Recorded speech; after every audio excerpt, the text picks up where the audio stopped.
This video is brought to you by the EA Creator Network. Big thanks to EA for letting me capture this early footage, you guys. Everything you see here today was on a work in progress build. What's going on, everybody? My name is C4. Welcome back to the channel, and very excited to bring you guys our very first Madden 27 rebuild of the season.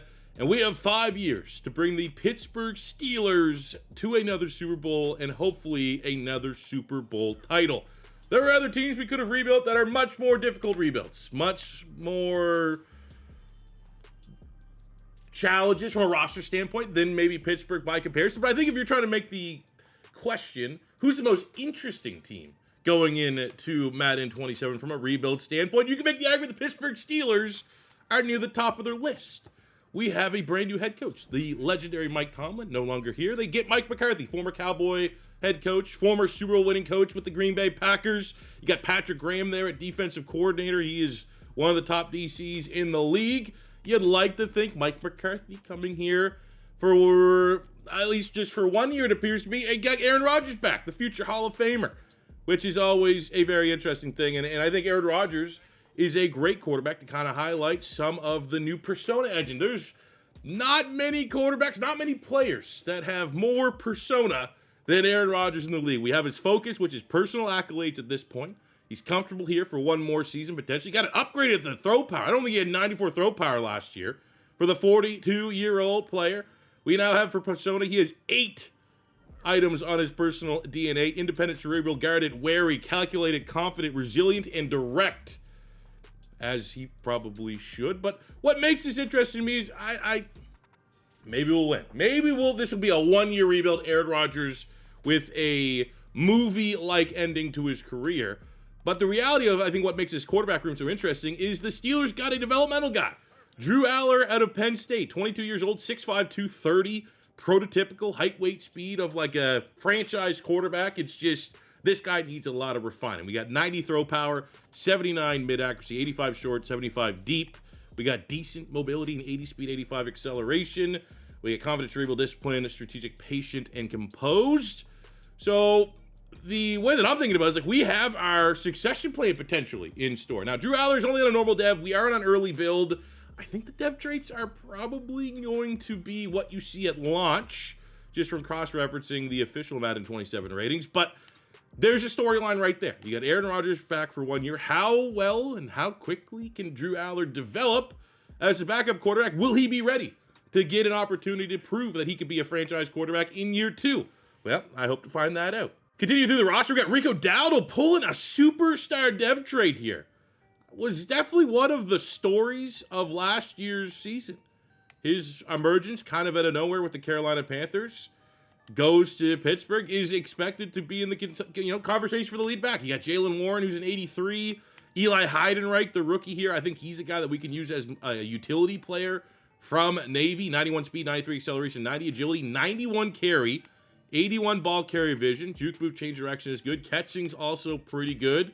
So like I like to think like at bare minimum, maybe you could do like kind of the Kenny Gainwell role.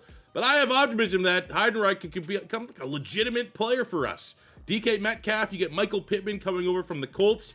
Germie Bernard pulling a very, very nice 74 rated hidden dev player, the wide receiver from Alabama. 91 speed, 94 acceleration, 84 catching. All of his route running is in the 70s. So this is a guy that I think long-term for the tree will come. If it goes year 4, year 5, wouldn't be surprised if he ends up maybe a wide receiver 1, maybe a wide receiver 2. Tight end room with Freiermuth and one of the most unique tight ends in the league, Darnell Washington, 76 rated. This guy's just so fun. This is like if you want to try to trade for a tight end. No, he just got a contract. 6'7", 295. 84 speed, 86 acceleration, 78 catching. His run blocking is very well known. Probably one of the best blocking tight ends in the league. Like we got a couple actually just, if you just want a little nuggets, a little bit of information you may be able to keep and carry over to launch. Darnell Washington is a trade candidate. We got a guy at defense I also think fits that bill. Offensive line, we have Fatano at left tackle. We have McCormick at left guard. I kind of shuffled the offensive line a little bit to get our best 5 out there. Frazier at center. We're going to go with Gennings, Dunker. Got just unreal flow. That is what a lineman should look like, I guess. Looks like he came out straight out of like 1970s. But Dunker, the rookie here out of Iowa, 72 with a hidden dev. There is a high ceiling there. And then at right tackle, We're going with Max Iheanachor, the rookie from Arizona State. Hidden dev as well, just great profile. Not too often you see rookies with 88 strength right out the gate. The fact that he's an absolute mover, 275 speed, 77 acceleration, very high ceiling. I think our offensive line, budget pending, I'd like to think we're going to have enough salary cap room to keep these guys here. Like, this is an O-line that is ready from year 1 to year 5 within that time frame to grow and develop to be one of the best offensive lines in the AFC, one of the best offensive lines in the NFL. Pass rush, we have TJ Watt. I think that's, when you go to the defense, I think this is where it gets the next story of why this rebuild is interesting. Quarterback room, you have Rodgers for 1 year. Can Allar become that guy? You know, the receiving room, story is like, is DK and Pittman, these are kind of two guys that are at a crossroads in their careers. DK got to elevate his game. He's going to be locked in or not. There could be some turnover. This might not be, especially Metcalf and Pittman, they might not be our wide receiver 1, wide receiver 2 when we are ready to go compete for a title. Then when you go on the defense, it's like, are we going to be able to win with TJ Watt before he starts regressing? 31 years old, 93 rated, superstar X Factor, still an absolute stud, but there could come the conversation, if we're not winning year 1, year 2, is he a trade candidate? Tell you right now, the trade market for TJ Watt, not exactly what I would be looking for in return. Beyond that, we do have Jack Sawyer, 24.72 with the dev trade. He could develop and work his way up the pass rush. But speaking of dev trade, that's where this thing gets interesting, because you have Alex Highsmith, 87 superstar, him and TJ Watt, a great 1-2 punch, one of the best in the league.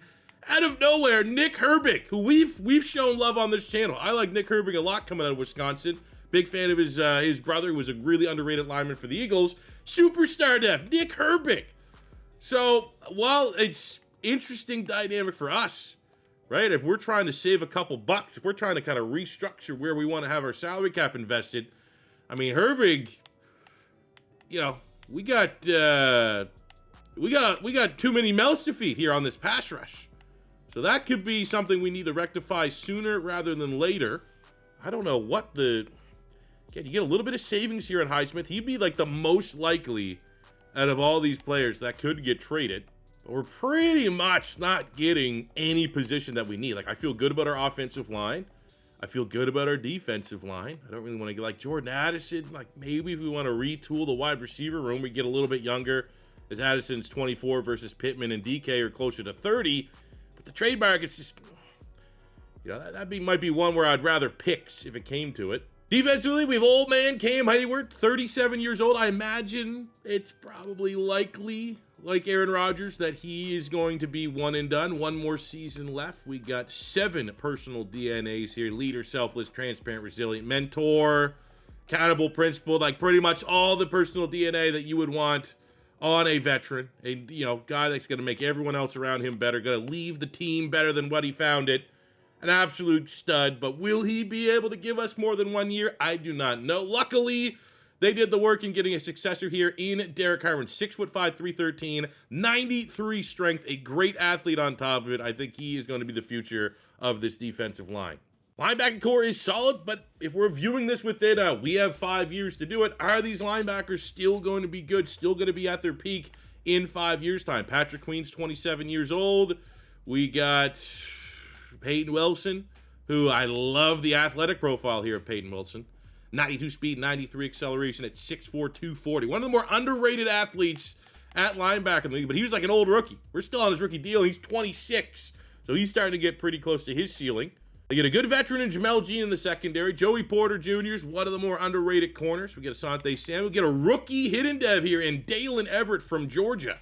6'1", 196, 93 speed, 93 acceleration, 72 zone. He's working that man coverage a little bit, but that's a guy that I'd like to think like long-term. Everette and Joey Porter Jr. in particular, probably come year 4, year 5 of this rebuild, should be one of the better duos, at least in the AFC, at bare minimum in the division. Jalen Ramsey had quite the career resurgence, moving to free safety as a 90 X factor. He'll be one of those guys, much like Watt, that like if they perform, it's going to be very difficult to be like, well, we're rebuilding, we should trade our veterans while they still have value. I think these guys might hold on to their rating well into their 30s. And at strong safety, they got Jaquan Brisker on an absolute bargain deal in free agency. He'll be a guy that we probably try and rework his contract a little bit at some point to ensure that he could stay here long term. Was it just a 1-year deal, I believe? So I think he's a guy, 4 years in, could be a guy we lock in for the remainder of the rebuild during this first negotiation period. Obviously, lastly, with special teams, one of the more, it's so fair to say he's underrated. Like, one of the best kickers in the league, by far, Chris Boswell.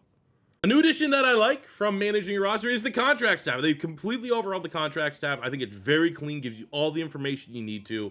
You can break down by all contracts, players only with expiring contracts, your current active negotiations once we get into the year, players that are available for a contract restructure, 50-year options. We have holdouts as the scenarios will trigger for that. So it's just a really nice all-in-one place hub. You also can take a look at their contract and what their contract is and how it's broken down year by year. Take a look at their DNA. And one thing I do think about the Persona DNA, this is the big addition, way of the future that is coming to franchise mode, which I think absolutely is what we need. But I do think to like kind of compare it to something, you know how like in college football, when you recruit a player that has a playing style deal breaker, you know you're just going to set yourself up for a headache.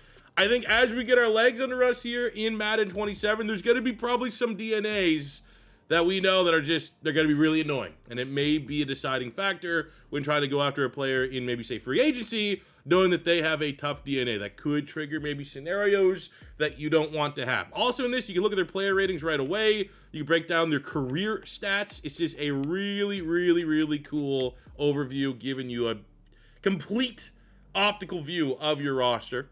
The weekly hub is the heart and soul of your franchise mode, where we have a couple little talking discussion points about Herbig and Gennings Dunker. We have our training camp, which we're going to hop into in just one sec. Let's see what we have for the rookie Gennings Dunker. We can have the option here to delegate, which let's go ahead and just do that. I mean, we can interact, or we can get some extra training here, or you can let the staff. This is obviously stuff that you're always going to want to probably be hands-on with. But, you know, there's also going to be, maybe some weeks you don't want to. But look at this. It gives you right away a practice scenario. We have Herbig, the surprise superstar dev pass rusher. Let's hit him with the ult. We got to get back up. All right, we got to get back up again. We got to get back up again. Show that the moment's not too big. There we go. We win that one. And let's absolutely, well, so look right there. There's class. Nick Herbig has class. He could have leveled Aaron Rodgers. Now he doesn't have the red jersey on. We are getting pancaked up. Is this a drill sponsored by IHOP? Oh! Get up! Okay, let's try this one more time. Nose it out the gate. This is, these are going to be battles. Look at this. You know what? You know how I'm reading this? This is a superstar pass rusher that is getting absolutely clamped up. I feel good about my O-line off of that. Now, if you want to talk about a lineman, that is an opportunity here to make the most of a great camp. It is the non-first round pick rookie Iheanachor. Plug and play. That guy needs to get on field. Guy that has a chance to earn a role. Gennings Dunker. And I'm telling you right now, if there's a guy on this line looks like he would do just about anything to ensure that Aaron Rodgers doesn't get hit, it is the rookie out of Iowa. I'm gonna invite you. We got Drew Allar in the quarterback training camp drill. And I'm not gonna lie, this guy got a kind of weird throwing motion. We've yet to get a bullseye. We got silver, which is good. You know what? We put a lot of things on target. So maybe this is going to be more of like a 1,000 cuts is going to get us our goal. But I mean, we're going to need at least one. Come on. He's not ready. He's just, I mean, they're right there. You got to get gold. He's a developmental quarterback. Look like it. 4K off, getting gold medal. It's fine. It's part of the process.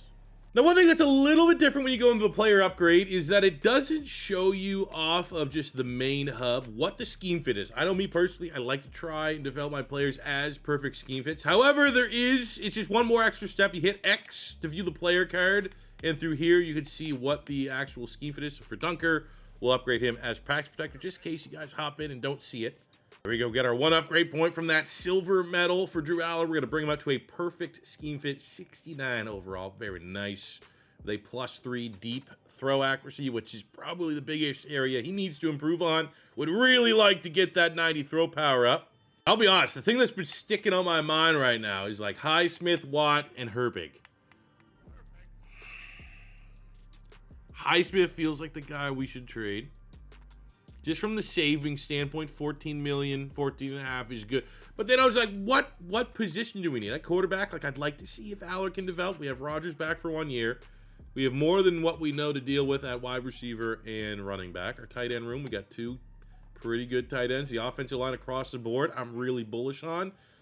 So it's like, all right, we go Herbig, for example, and Watt at pass rush. Okay, D tackle, Heyward, he could be one and done. We could try to get a D tackle, but, you know, we have Harmon, we have Keanu Benton, who could potentially develop, but Harmon for sure. So would another D tackle be good? But then we're just trading for a guy that's not going to get a lot of playing time as long as Cam Heyward's still here. So you look at the linebacking core, it's like, well, we got Patrick Queen under contract. We have Peyton Wilson at linebacker, who is, you know, I suppose you could upgrade from, but I still think there's a ceiling there for him to develop. And then you look at corner. Jamel Dean. You know, if we view Porter and Everette as like our long-term corners, could we flip Highsmith for a more in-prime corner than Jamel Dean? But it's like we don't have a lot of holes on this roster. The holes are only going to appear the longer we don't start winning and some of these veterans phase themselves out. So we're just in a really interesting spot where, like, I think that what makes the most sense if we were to move a Highsmith is to flip him for picks. But, like, what kind of picks would you get that wouldn't be like me trying to, you know, cheese the highest draft pick possible? Highsmith's not irreplaceable. He's a really good pass rusher, 7 sacks, 6 sacks, 9.5. Had injuries a year ago. But, like, I feel like, I just got pondering. I was like, all right, do I feel comfortable trading him to the Seahawks? Well, they're not in our conference. Not my problem. Highsmith and a 5th for a 2 and a 3 feels like value. I mean, Highsmith's not going to get what Myles Garrett got. And he's not a guy that's got over double-digit sacks. But I think in the Seattle Seahawks scheme, it makes a lot of sense. Seattle, if Highsmith became available, they're in their Super Bowl window. They want a guy at 29 years old that's in his prime, that is ready to put forth a healthy season where he could absolutely get double-digit sacks. So I feel like a 2 and a 3, pretty reasonable. I mean, it's our first rebuild. We want to have a lot of picks to try out this new drafting, you know, this new world. They have removed the tell within the scouting notes of what a player's depth trade was. I'm not going to spoil what it was for those of you that are still playing Madden 26 and you might not know. So now I'm going to probably need maybe a couple more swings at bat than I needed a year ago to try and have the overpowered draft classes that I'd like to think I'm known for a little bit. So 2 and a 3 certainly will help, plus the money that has been freed up with Highsmith will probably help us come contract negotiation time. So that's very cool. Look at that. As soon as we trade Highsmith, the Seahawks give him a contract extension. Very cool. Very immersive. We're getting that last year. Well done, Madden team. I love it. And also what I love, which might be so, I mean, I think if you ask any Pittsburgh Steelers fan, they probably are more of the discussion, TJ Watt, do we trade, keep, sell, whatever. Not Highsmith. But I think for the sake of the rebuild, in terms of getting something back, in terms of contract value, in terms of, you know, legend status, I hope you at least understand what I did and why I did it. Speaking of, I want $3 million cap space, more than I want Mason Rudolph here. So see ya. Say second wave of cuts, getting into the nitty gritty. I think we have, you know, Wetjen serves his purpose as a return man. We got the speed with Roman Wilson. So I think Skowronek plus the savings. My apologies.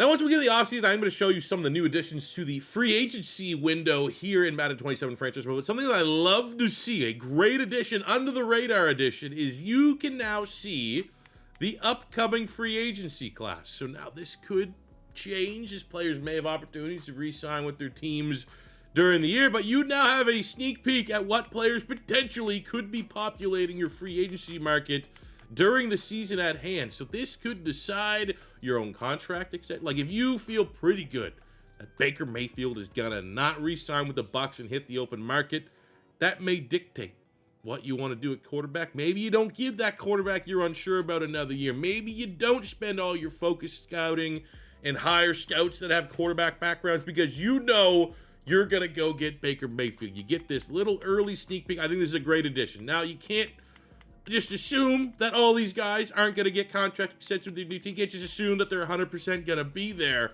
But I think at your fingertips, getting this potential early sneak peek at the upcoming free agency class is such a really nice addition to Madden franchise mode.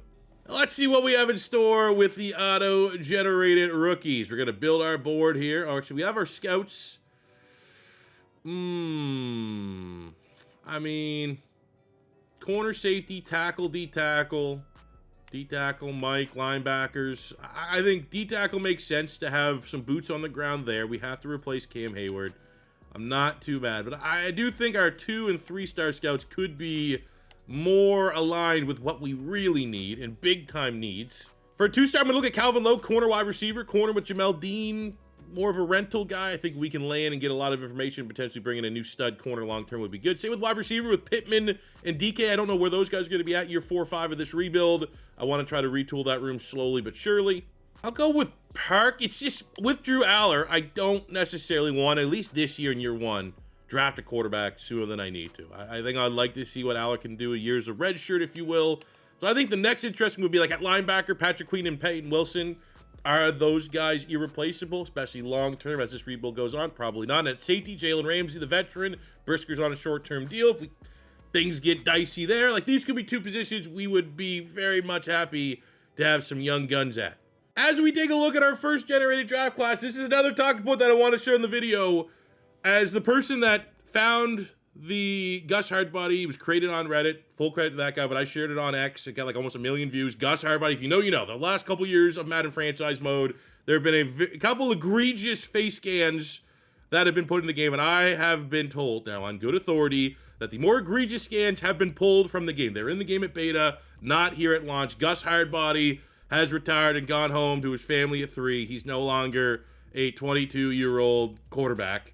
We have a couple new face scans. I'm not sure the exact number yet, but you can see like Loomis, that is a brand new scan. We have Burrell, that is a brand new scan. I believe the top quarterback, the number 1 player in the class, Sam Hall, has a brand new scan. And keep letting your voices be heard on this. As someone that's like to think I'm trying to take the lead as much as I can on social media, like this is kind of what the community wants. It'd be so sick as part of the live title updates that happen throughout the year if we could get 10, 15 new custom scans that maybe repopulate within franchise mode as we go through the updates, or maybe we can make enough noise and have enough motion that this could be something that gets turned into a big feature quality update going into Madden 28. Can we get whatever system they currently use in college football to kind of create with the custom recruit set? Can we get a little bit than Madden? Could we? If we can't get that, could we just get a complete overhaul of the scans? Just whatever they did to give us a Sam Hall new scan. Can we get like 200 ones of these? A complete fresh coat of paint on the generated players, I think would do, I think it'd make a lot of people happy. That's what I think.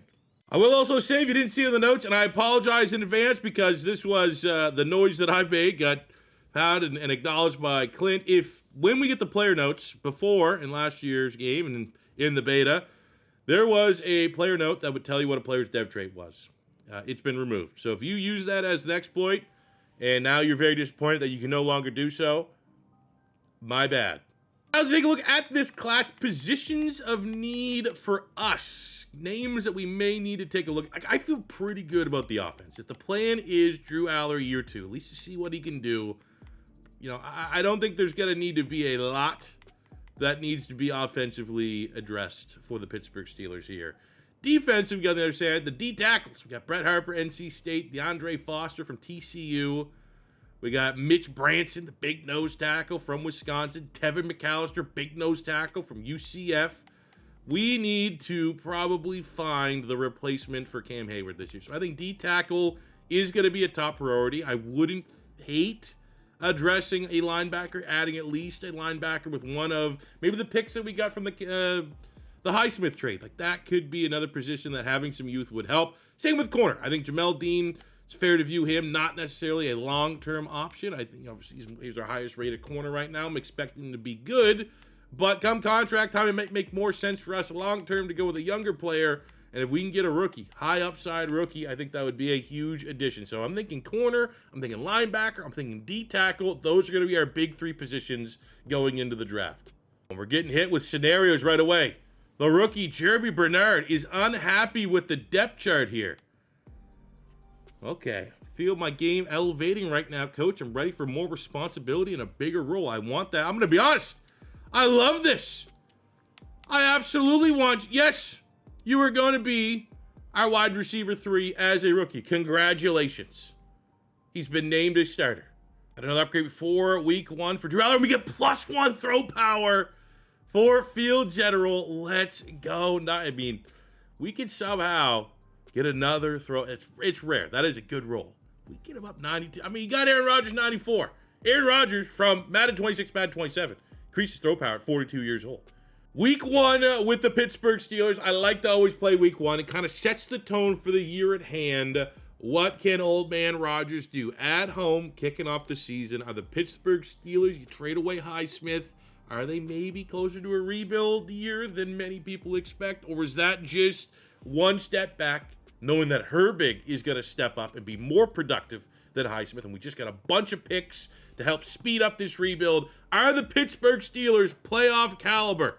Let's see, because if we are, we should be able to handle the Falcons. Visually, the fact that it kind of shows you the weather of the game behind the game screen, very cool. Let's see it. Iheanachor Stadium. It's still Field to me. Let's go. Who's that guy? Obviously that's the Steelers mascot. I thought their mascot was Mean Joe Green. Looks good. Got the team running out. Darnell Washington. Watch out, TJ Watt. People thought he could be the pass rusher that gets traded. Maybe we surprised the fan base just a little bit, sending away Highsmith. Was that a mistake? Did we start this rebuild off with a mistake? If Highsmith, who got that new contract extension with the Steelers, pops off this year, TJ Watt whelms, I'm wearing it. I made the wrong call. Here we go, opening drive for the Pittsburgh Steelers. Yeah, Bernard, the rookie, already coming to the coach's office saying, make me a starter. Well, we got DK, the 94 throw power. You can't ask for a better receiver in the league to get on the end of 94 throw power. The DK Metcalf. What a touchdown. What a start to the year. You could have asked. Look at that throw from Rodgers. Vintage Aaron Rodgers bomb. Tell you right now, we don't need a lot of me in this one. We are humbling the Atlanta Falcons. Let's see if we maybe get this to Bernard. Okay. That was a high IQ throwaway. Let's try. We got some motion here. I've always liked Mike McCarthy's playbooks.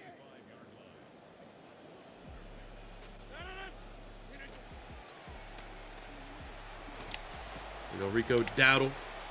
Are we surprised? Oh, the superstar Rico Dowdle. Maybe surprised you got the superstar Dev making an impression here in his debut as a Steeler. Aaron Rodgers is loving it. Oh, there we go. Bernard off play action. The rookie out of Alabama gets his first touchdown. That is the 5th passing touchdown of the day from the first ballot Hall of Famer. And I mean, it's the Falcons. Falcons aren't terrible, but they're definitely not a great barometer of whether or not we're probably a playoff team or not. But look at that. I'm going to be honest, our sim right now has like 3 or 4 picks on poor old Tua. We're going to throw that one over the linebacker, get Freiermuth going. Maybe a lower rating than expected for Pat Freiermuth. I think seeing him below an 80 rated, certainly surprising. But this is how you start a rebuild. Just bully ball at home. 48-5, the Pittsburgh Steelers. Many people thought starting the year, like, what kind of Steelers team we're going to have? What are we doing trading away one of the best pass rushers in the AFC? Sending him to the Super Bowl champions. Have the Pittsburgh Steelers lost their minds? Absolutely not. 310 yards. And that's mostly SIP. Now, this is what old Aaron Rodgers is going to be able to give us. And our defense can be this suffocating. I feel like what was been measured here is our team is at least going to probably play well against teams we should beat. You know, the trap games. You know what I'm saying? Aaron Rodgers, 5 touchdowns, 1 pick. 155 yards for Rico Dowdle. Aaron Rodgers keeping it. 6 touchdown performance from the 42-year-old. DK gets 100. Bernard, the rookie, gets 100. Pittman finds the end zone in his debut. Dowdle, end zone in his debut. Defensively, look at that from Patrick Queen. 10 tackles, 2 TFLs, and an INT. We got Herbig getting a sack. If there's one guy that needed to get a sack, it is him. The pressure is on as we essentially chose him over Highsmith. Jamel Dean in his debut. Jaquan Brisker in his debut, getting picks. I may not have chose the right team for our first rebuild. We play like this. This is not going to be much of a rebuild. We're going to win the Super Bowl sooner rather than later. Unfortunately, week 2, we lose a close one to the Patriots, but it's close. It's respectable. They're one of the big dogs on paper into the AFC, but we got prompted. We got 2 contract scenarios here. Now, Porter, this is one where it's like we absolutely want to talk here. Now, big change from the beta is you now can set the initial contract offer. Gives you what the details are, gives you an idea of kind of what he's looking for.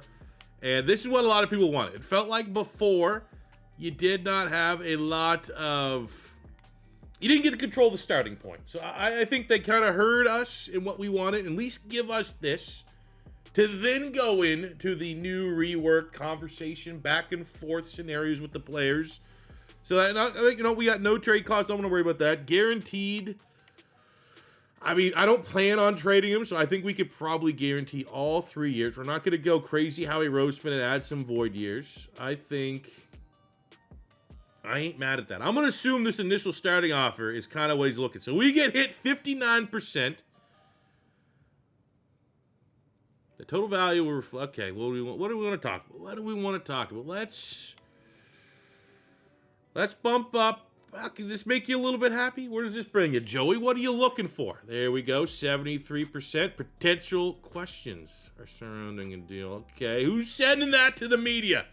Who's trying to sabotage this deal? Let's challenge the league. See, this is sick, fellas. This is the way of the future. This is what we need. Publicly reaffirmed commitment. We can push back on the media narrative. I don't hate that contract. I think that's a really, really reasonable contract, but we're going to...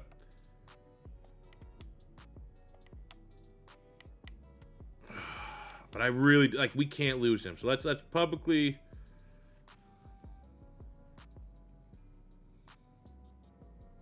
Okay. Let's increase your salary. We gotta make him happy. The patience is running low here. I think we can settle on the value. I think we're close. So in terms of value, I'm not mad at adding an extra year. 4-year deal for Joey Porter Jr. He's not going to regress at any point here. He's just about ready to wrap it up. I think 99%, 3%. What's another half? Under $1 million. Let's sign this deal. There we go. First player signed. This is the direction I wanted franchise mode to go. This is such an absolute win, and they listened to the community feedback from the beta that we at least wanted to control the starting point. We are I can only speak for myself and kind of the vibes of the community. We felt like this new addition, this new wave, the little back and forth, the little, RPG, I guess would be the fair way to, that element's cool.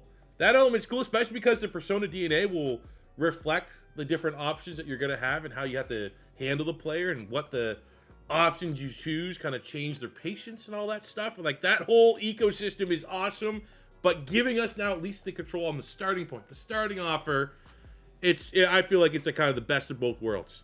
I'm going to do this for science because Patrick Queen's a guy that I want to delegate. I wonder how that happened. I want to see the progress we saw when you take control, but I think I speak for a lot of people. Let's see, does the CPU do a pretty good job of managing? Because I will say Patrick Queen's a guy that I'd like to keep, but if maybe delegating this, it turns sideways, it doesn't really end up with the best resolution. I think Patrick Queen's certainly on the bubble of a guy that I don't know if we're going to be able to rely on long term.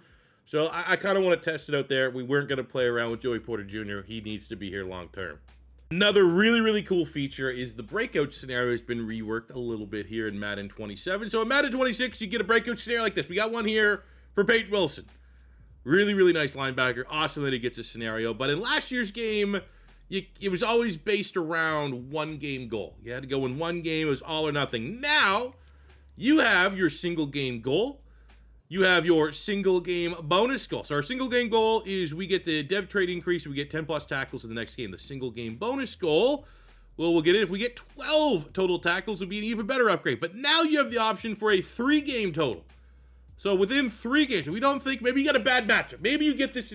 I could speak for myself, and I think a lot of people, that sometimes these scenarios trigger on the worst possible week. You know what I'm saying? You'll have a wide receiver, your ex. You know what I'm saying? He's going off, but of course his scenario triggers the week he goes up against Quinyon Mitchell or Pat Surtain or whoever. You're like, oh my God, what a waste. Like, we're not going to hit it this week. Well, now you have the option to go with a 3-game goal. Where Peyton Wilson, if we can get 30 tackles over the next 3 games, he will increase his dev trait. Or if we can get 36 tackles over the next 3 games, I'm going to go, we'll keep it modest, and we'll hit him with the 3-game goal here. And we'll see where we're at come week 7. So I did want to follow up with the Patrick Queen negotiations, and he did say, we were warned that the number would probably come in a little bit higher than what. So it's not like, I don't think when you delegate a contract extension, you can have the player turns down the deal and bails on it. I think it's probably going to give you a situation where you get a very player favorable contract where you're giving up more money than expected to get the job done, which I think is reasonable in a way that if you are maybe overwhelmed or not comfortable kind of going through and the money side of things, I know there's certain, like I have buddies that play this game that just, they completely deer in headlights when it comes to like contract roster management. It kind of makes sense. Just like, hey, just hit X, let the CPU handle it. Might be a little bit more expensive than if you go through the mini games and try and go through that role play and get the best possible value. But you're not ever going to kind of screw up a contract offer for a player you really don't want to lose. But also, that being said, oh, that's a lot of money for Patrick Queen. But he's 27, 5-year deal, won't regress for most of that contract. It's not the end of the world. Did not think we'd be able to upgrade Aaron Rodgers at any point this year, but there we go, bringing him back up, 280 rated. He's playing great football. Averaging 250 a game, your classic Aaron Rodgers, low turnover football. Like, we're getting a classic season out of him, saving his best for last. Just a little curious what position the first mock draft has us going right now, 25th. That's just a reminder of where we're at on the season. Very hot start, relatively speaking. We're looking at wide receiver Casey Bradley going back-to-back. Get Germie Bernard from Alabama last year. Could we go back to Alabama this year? I wouldn't rule it out. Unfortunately, followed up with Peyton Wilson for his breakout. We got 7, 4, 5 on the tackles front, so unfortunately did not increase his dev trait. Now, if you want to feel good about the decision and the trade that we made, TJ Watt, as it stands right now, is leading the league in sacks. Feel pretty good about that. Now, with the bye week, we have a breakout scenario again for Wilson. So he's playing well. I want to try maybe 3-game goal again. We also have a breakout for Joey Porter Jr. 1+ pick, 2 tackles in the next game. Or if we get 2 picks, 6+ tackles. We'll go single game goal here coming out the bye. And then the big question, the elephant in the room. Aaron Rodgers is looking for a new deal. Ooh. You know what? I think that's a hold off. That's a hold off situation. I don't want to mess up our Drew Allar plan, but we have the number 1 offense in the league right now, number 1 defense in the league right now. The Steelers are an absolute wagon. But I think it's best right now we will hold off. I think he's probably still got to retire, but I think holding off right now for the time being will be the best course of action till the offseason. Let's talk about it. Let's finish this year first.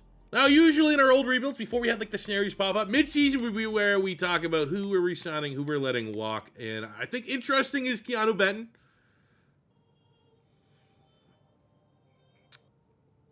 You know, 25, 78, not bad. It's a really solid player.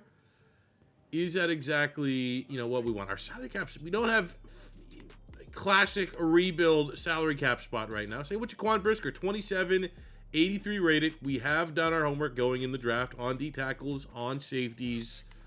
I think that both these guys are right now wait and sees till the end of the year. This is cool. TJ Watt, as I mentioned, was leading the league in sacks. What does he want to talk about here? I'm at the top. I want to end this season as leader. Can you help me game plan there? Ooh. I think let's go within reach. I think 5 more sacks. I don't want to, he's 31. Old players can start slowing down a little bit, so we'll hit him with a challenge. Hopefully get a nice XP boost. I think it's very attainable. I think it shows you like what from the DNA caused this conversation. It's to motivate it, and he gives you the player updates. Again, this is such a cool addition. We just got a real nice 2-point upgrade on Derek Harmon, getting 15 TFLs in the season at 9,900 XP. Very much appreciated. He's now up to an 81 rated and looking primed. That if Cam Heyward thinks this is it, this is his final year, we're looking like we're definitely going to be a playoff team. Harmon's going to be ready to be that new leader in the interior of the D-line next season. This looks cool, too. Extra work will help Dowdle. Dowdle struggled last week against the Philadelphia Eagles. Unfortunately, a very humbling 2-game lose streak. We're 7-3, still everything in front of us. But with Dowdle, we can either play the mini game, we can have him. Let's play this mini game. Right now we're looking pretty good in the mini game. We need 30K. Oh, that's a bad angle. We need 30K to get the goal. Maybe if we can get enough time to get 2 tutties. 3, 2, 1. Oh, baby, we should be able to get it. Which would help with the confidence of Rico Dowdle. Oh, no, we stumbled. Oh, but he throws a stiff arm. Go! House go! Rico Dowdle, gold medal. So remember when we said, hey, can Pate Wilson get like 10 tackles? That's all we're looking for. Just give me 10 tackles. Maybe get a breakout scenario. He's had a couple opportunities for breakout scenarios. He got us our 10 tackles, ladies and gentlemen, and he's now Superstar X Factor. Sweet. Unfortunately, did not get it for Joey Porter Jr. Still having a great season, but taking Pate Wilson from star up to X Factor in year 1 was not on my possibilities checklist, but I'm sure happy it happened. We also have Mr. Cam Heyward. What perfect time. Could be his final year. And I think with what we're at here, I'm at the top. I want to end the season as the leader, D tackles, driven to lead the league at the end. I don't want him competing. Let's see what happens when we hit stay the course. It's all about this. Is my first time kind of playing through with this. It's hard not to be just, oh no, he's frustrated. No. Ooh, we got a lot going on. Germie Bernard. So at the beginning of the year, he basically came in. I like the moxie of a rookie. Coming in and saying, hey, make me a starter right now. What are we talking about? Well, he came out and got 8 touchdowns and counting. 21,000 XP, which gives us 4 upgrade points. Now, I'd always like to try to make my players scheme fits when it makes sense. This is a rough one because physical doesn't always increase your base overall. I'm not trying to necessarily chase the highest overall, especially with my rookie players. I want to make him the best scheme fit possible for what Mike McCarthy likes to look for in his receivers. So we're going to go the physical upgrade route. But as we go into, and we'll just auto upgrade these players, we got to talk to him. He's chasing the league right now for Bernard. Now, one thing I would say I would like to see is what exactly are you chasing for the league right now? Is this like rookies? Is this in the NFL? 8 touchdowns is probably could be in the conversation for the NFL. Let's go with the within reach goal. We kind of learned our lesson from the mulligan of not telling Cam Heyward what he wants to hear. But we got ourselves a very confident rookie who I think the way that he's kind of presenting himself as that guy could be a wide receiver 1 for this team come year 5 of this rebuild. Our very first kind of motivated player with TJ Watt, we want him to get 5 more sacks. He hit his goal, so he gained a optimistic temporary DNA that slightly boosts morale gains. So that's cool. Have him playing his best football going into the playoffs. As we go into the regular season finale here against the Baltimore Ravens, our offense that was very, very hot for the first couple weeks of the season fell off a little bit, still pretty good, but we have the #1 defense in the league, and you can usually ride a good defense on a very deep playoff run. I don't know if you could ask for a better final week of the season if you're just a neutral in this one. AFC North, first place versus second place. If we lose to Baltimore, could they, with the tiebreaker, take the #1 spot in the AFC North? Let's find out. On the road, M&T Bank Stadium, this is one of the best matchups. Even if these teams aren't the best, maybe if they're having slightly off years, I, as a neutral, will always get up for a Steeler-Raven game. You know, let's just say as someone that's on the East Coast, if that's a Sunday night football where the game's not going to be over till 2 in the morning, I'm going to be locked in because it's going to be a banger. But man, the Baltimore Ravens came to play. They're motivated. 10-6, if they lost and go to 10-7, could be on the outside looking in for the playoffs. Let's see if we can help. It's a snow game. Oh, no. Probably not benefiting. You know, you like to think even with the change offensively for the Ravens now, they're still going to be able to run the football pretty well. Still DK. DK wins off the line. Oh, that's... you know, how you catching that, man? Kind of at his ankles. I don't know how much younger he's getting down in the offseason to catch. So that's a very disappointing end of the season for the Pittsburgh Steelers, falling 30-11 on the road. Aaron Rodgers played so well. Oh, my. In the snow, Lamar Jackson. I mean, yeah, that probably looks like what would happen if you threw the football 34 times. 400 yards, 2 touchdowns, 3 picks. So kudos to our defense for keeping us in it. But you just can't have a snow game where these are your rushing totals and expect to have a big result. Also, Aaron Rodgers had a fumble loss on the day. Kudos to our defense trying to keep us in it. Herbig gets a sack. 2 picks for Joey Porter. Brisker getting on the board as well, giving us something to think about in terms of that contract extension come off season time. But a very disappointing, like we're stumbling into the playoffs with a performance like this. Well, lucky for us, 11-6 not only was enough, it had the tiebreaker over the Ravens, but we're the 1 seed at 11-6. A down year across the board. You have the Patriots, us, the Ravens. Very unfortunate for the Bengals at 10 wins to be on the outside looking in. The Colts win the South. Absolute rock fight in the South. Kansas City, the Chargers, and the Raiders all make the playoffs from the West. But we get to kick our feet up, which... when you got a 42-year-old quarterback, the more rest, the better. So what our time to do a recap. Regular season recap for the Pittsburgh Steelers. Offensively, middle of the mall. Defensively, one of the best in the league. Quick snapshot, as you can see, on Micah Parsons caught us. TJ Watt, second in the league in sacks. Joey Porter Jr. with 7 picks led the league, and Patrick Queen had the second most tackles. Overall, Aaron Rodgers, 27 touchdowns, was top 10 in the league. 27 touchdowns, 5 picks. Completion percentage a little low, but like generally speaking, that'd be a solid year for Aaron Rodgers. Got 1,000 yards for Rico Dowdle as our lead back. 3 fumbles, which I don't love. Nice little 1-2 punch with Jalen Warren. The receiving end, we get 1,000-yard receiver. DK Metcalf got his 1,000 yards, 5 touchdowns. 971 and 6 for Michael Pittman in his first year as a Steeler. The rookie, Germie Bernard.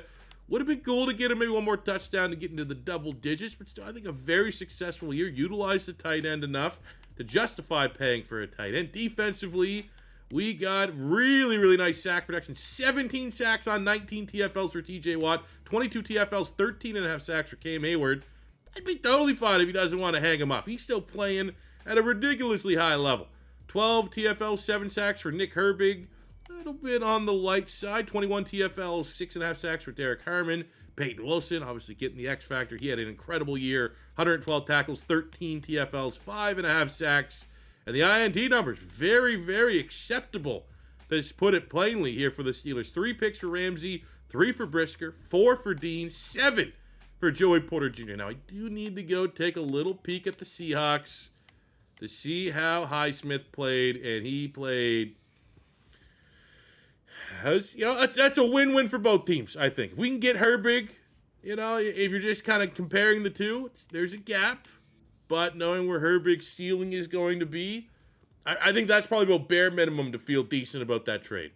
Our division round matchup has been set. We get the 10-7 Vegas Raiders. Looking at the teams that we have, it's a chance of snow. So it might favor the team that can run the football, which may be the Raiders with Ashton Genty in their backfield. But similar offenses. Both these offenses are fine, but the defense is where these teams shine. Number 2 defense against the number 7 defense in the league. Now, I wanted to show the Raiders a little bit of respect here. Like, how did they get to? They took down the final boss. Huge divisional rivalry upset. The Raiders take down the Chiefs in the wildcard round, and it's not even Mendoza. They go with the veteran approach. They give Kirko the driver's seat for this year. They're going with the slow burn developmental approach, like the same thing we're doing with Drew Allar. And Kirko, on not a great performance, doesn't matter. Win's a win. Send the Chiefs off to vacation early. Here in the divisional round at Iheanachor Stadium, chance of snow. Will it come? Will it go? I think a snow game might... I think roster-wise might favor the Raiders, but they're a dome team in Vegas. They play in the desert. Pittsburgh is snow football personified. We get out to a pretty hot start for this game, up 21-7, but the Raiders are not going away. Kirk Cousins is doing everything in his power to get this team there. But, I mean, the Vegas Raiders are known for their defense this year, and us having 28 points, you're feeling pretty good. Can we hold on? Let's go, boys. Aaron Rodgers is giving us a chance. 28-21. The Pittsburgh Steelers are in the... I listed the teams that would be the most interesting. Again, I wasn't trying to chase the most difficult franchise rebuild for year one. I was like, what truly would be like a team? Like, I don't know. That this could happen. It could be terrible. And the Steelers got there. 2 touchdowns. We might win. This could be the quickest rebuild of all time. 339 yards, 2 touchdowns, 2 picks. Definitely not a flawless performance from Aaron Rodgers. We got Germie Bernard on a couple trick plays. Oh my God, Germie Bernard. The hyped rookie, the rookie that came to our office and demanded to be a starter right at the beginning of the year. 34 yards and a rushing touchdown. 176 yards and a receiving touchdown in his first NFL playoff game. What a statement from a guy that, again, the longer we go in this rebuild, that I see that guy on our team. Shout out JPJ for getting the pick. The more that I think if this rebuild does go 5 years, the way we're playing, who knows, that's going to be our wide receiver 1. What a roll, man. We got the Colts. The Colts are here. I mean, if the Colts are in the championship, there's no reason in terms of believability the Pittsburgh Steelers couldn't make the championship game. Like, you know, I picked the Steelers here, knowing that there was a chance. Like, this is still believable. You know, if you told me in hindsight this was real life and Pittsburgh could make the AFC Championship next season, I would go, okay, that's probably a great story, right? And we're looking at the teams on the other side. The Giants are going on a run there. But focusing on our teams, like, all right, you know, Mike McCarthy, Aaron Rodgers reunited. Aaron Rodgers has this final year insane type season. We have stars on offense. The O-line's good. The defense has win-now talent at all 3 levels. It's believable. And we're just also aided by the fact, like, look at our opponents. If you told me Pittsburgh and the Raiders are playing in the playoffs, Pittsburgh would be the favorite. If you told me Pittsburgh and the Colts were playing in the playoffs, I would say the Steelers should win that game. So somehow, someway, we are almost expected at this point to make the Super Bowl in year 1. Now, this is not unheard of. I think I did, for sure, a Steeler rebuild last year where I won the Super Bowl in year 1. I know for a fact, 2 years ago when Aaron Rodgers went to the Steelers, I did like a scenario where I took all the quarterbacks that could end up going to Pittsburgh in free agency, and the one scenario that Pittsburgh won a Super Bowl was Aaron Rodgers. I've had this luck before. We got to go do it. At home, chance of snow, 9-8 Colts. This is like as probably good of a playoff run in terms of opponents that we're going to have all rebuild long. AFC Championship game, I don't know. You know, it's one of those things, is it the best look if we make the Super Bowl year 1 with the Steelers in our first Madden 27 rebuild? I don't know. You know what I'm saying? That's kind of the gray area of picking not a terrible team for our first rebuild. It's like, there's possibility they get hot, go on a run. Aaron Rodgers trying to write that final chapter of his story. And, I mean, now, like, knowing our path to the playoff, you know, are you going to call it a Mickey Mouse title if you had to go through the Raiders and Colts en route to a Super Bowl? I mean, you can only play who you can play. We will see how this game plays out. Both teams scoring early. Both defenses showing up. A low-scoring game that points are at a premium. And it looks like the Colts might be running away with it. That's a tough settle for a field goal there. I don't know about that, Mike. Don't know about that, because Shane Steichen also has Super Bowl experience and in the snow. Don't tell me that was Anthony Richardson. It must have been. There's no way they're highlighting. Oh my God. Anthony Richardson ends our season here in the championship in the snow. I mean, that's a nightmare. If he's put it all together, year 3, that is 6'4", 200 and almost 50 pounds that you don't want to see on a sheet of ice in this game. I mean, you know, if it's a final game for Cam Heyward, TFL and a sack for him is impressive. The fact of the matter is, Super Bowl on the line. Is that enough from your quarterback? 188 yards, 1 touchdown, 1 pick. I don't know. So, crash and burn. I mean, a hell of a year, man. Year 1, 11-6, getting the 1 seed, defense playing out of their mind, getting within a win of appearing in the Super Bowl. Awesome. Is this the end of Aaron Rodgers? We have to, as we got to think about that as we turn towards the offseason. Now, here's another really, really cool scenario. Talked about Aaron Rodgers going to retire, we assume. We get asked, new QB, new playbook with Drew Allar now in place at quarterback. Maybe time to decide. Ooh, look at this. Cincy, San Fran, Philly.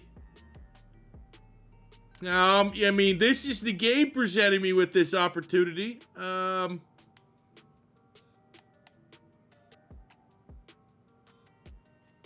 of like Cincinnati, knowing what I know. I know this game's different, but knowing what I know, I think I like that one. Let's go Cincy.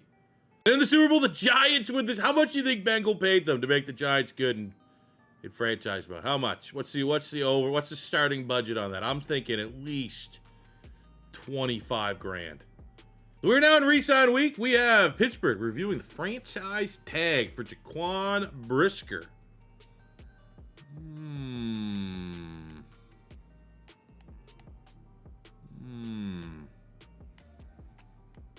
My logic is this. We can't have 2 expensive safeties. You know? We're going to pick up the 5th-year option for Fautano. We're going to keep our staff as is, but Brisker's good. I don't want that much money tied up between him and Jalen Ramsey on the defense. So this is your first look at the new free agency frenzy here at Madden 27. Here's quickly kind of the cliff notes of the tutorial guide. Get to negotiate with players. Offers will so like another huge based off of feedback change from the beta to full launch is there was a couple issues with the free agency frenzy. I was very vocal that it felt like first come first serve. Felt like if you could sweet talk, like just looking very quickly without starting interactive, I look at that and I said I want to bring back George Pickens for whatever reason, right here in Pittsburgh. It was a mistake to let him walk. I could go very aggressive after George Pickens, tell him everything he wants to hear. If I had the salary cap, and I could get him without having to deal with any other team's offers. They have gone in and retooled that you are not going to have a player sign or even evaluate your offer until you progress free agency frenzy. So it's no longer first come, first serve, which is very nice. Now you have to also, that kind of thing is advance the clock. The total time of the event is 6 to 12 hours. Once all the offers in, advance the hour to run the evaluations. Players will determine which team they select based upon the strength of the offer and the opportunity that franchise provides for their career. If no offer is accepted, a player's patience will recover, allowing further negotiations.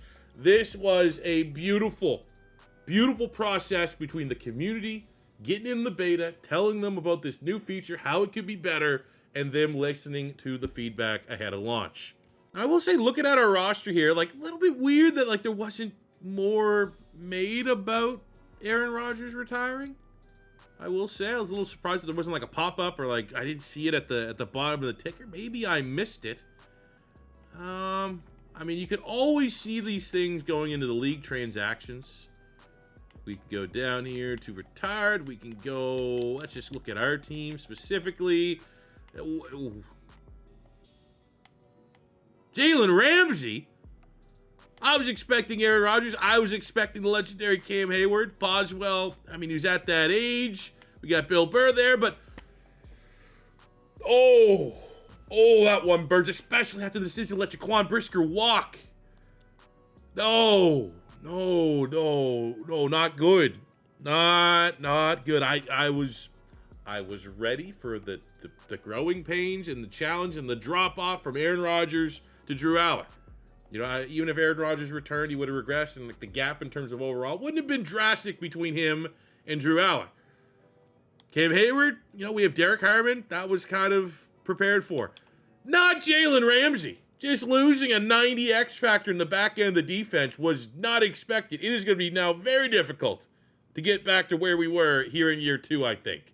So outlook for the offseason. I think offensively, we feel pretty decent. We have Bernard, who went up. Dev Trey Germie Bernard, superstar Dev, ladies and gentlemen. I didn't even look at the awards just a second. Oh my God.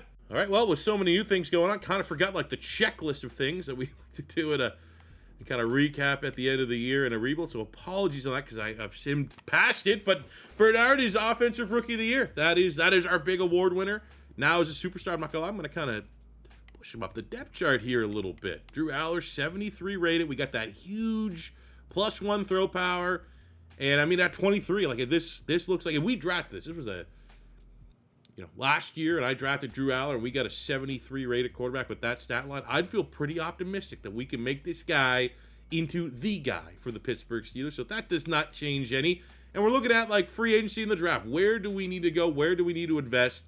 Feel pretty good about the offense. Now, I mean, I'm going to keep Michael Pittman for the time being. With the breakout of Bernard, you know, if we're looking at where value could present itself, Pittman and Jalen Warren, are those guys too good to be wide receiver 3, running back 2? Could we position ourselves to maybe flip them for picks? Perhaps. But where we need to get better is on the defensive side of the ball. Luckily, we had Deshaun Elliott, who's a great depth safety. If we can't find any replacements there, he should be good for a spot starter.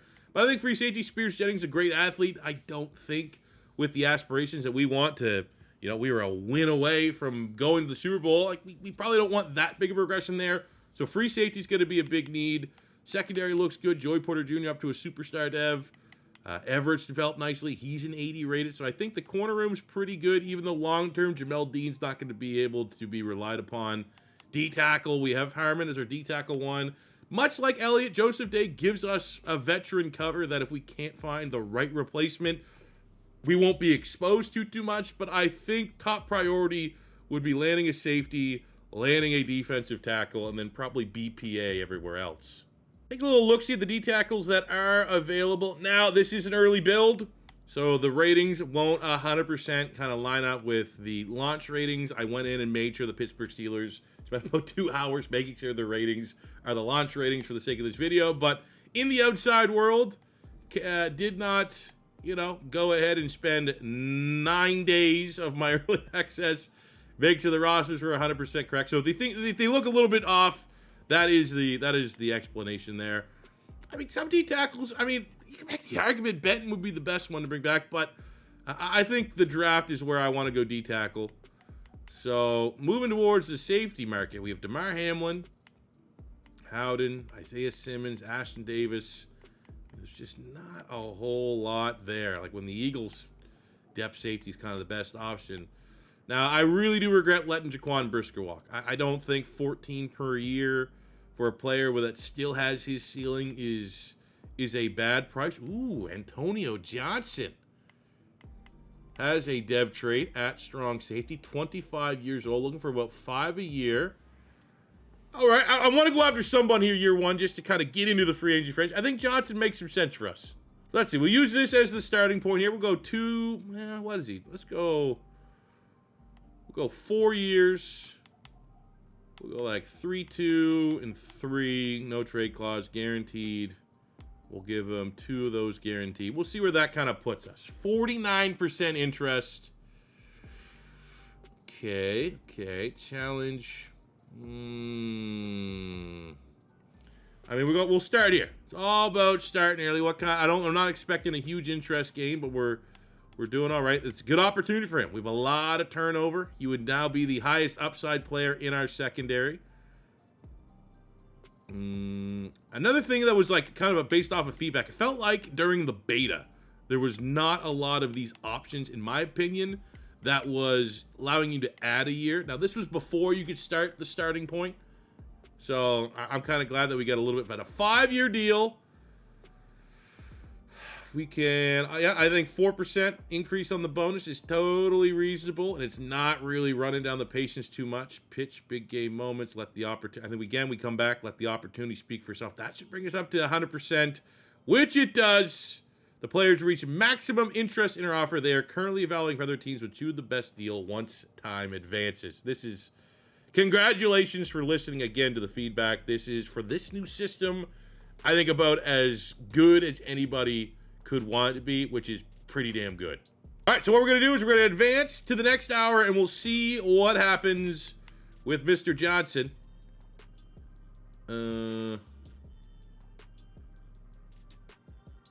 He picked us? I assume?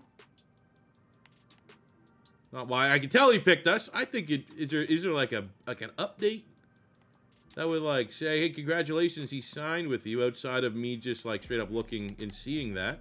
I think it'd be cool maybe there's like a pop-up or something that would really stand out that he picked us. Quan Brisker goes to the Falcons. Pretty obvious these would be the top two safeties getting signed, as both of them are the big dev trait players that still are on the right side of 30, but nice. Johnson, welcome to town. We now have mock draft 5 information, and we now have a slight shift in where the Pittsburgh Steelers could be going. Max McDonald, the power back from Clemson, huh? Thinking a running back.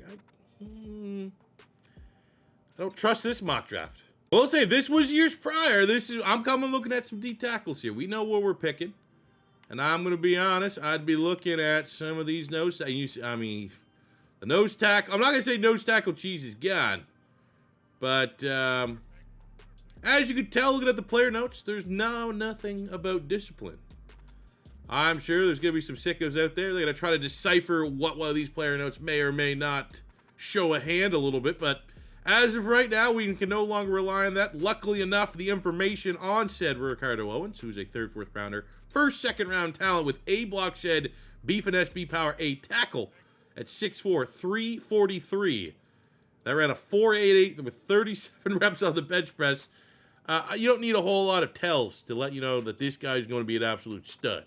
I'm kind of looking at guys we should focus scout here, and I don't want to go all in on D tackle. I think getting a corner in the pipeline could be interesting, and I'm looking for man. We're man and defense, and I just sorted by man coverage, and we have Quentin Mallard here as B-man. B-man, C-press, but look at this guy.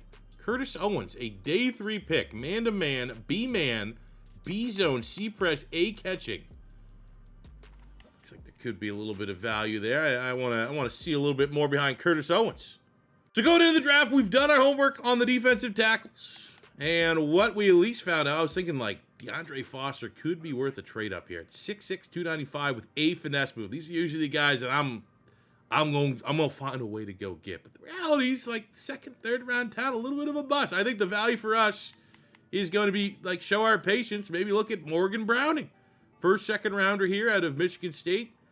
Everything looks pretty good. Really, really nice athlete. I think obviously we already looked at Owens as well. There's value there. I want to go see that corner. I feel like that corner could be really good. So the number 1 corner, we also scouted corners. Pamphil, A-press, A-zone, C-man. We're a man defense, so not the perfect scheme fit there, but he looks like a hell of a corner. 4.3 in the 40-yard dash. The agility could be better, but I want to see. Look at this. Oh, my God. Curtis Owens. Shocking. B-man, B-zone. He's the last projected drafted corner.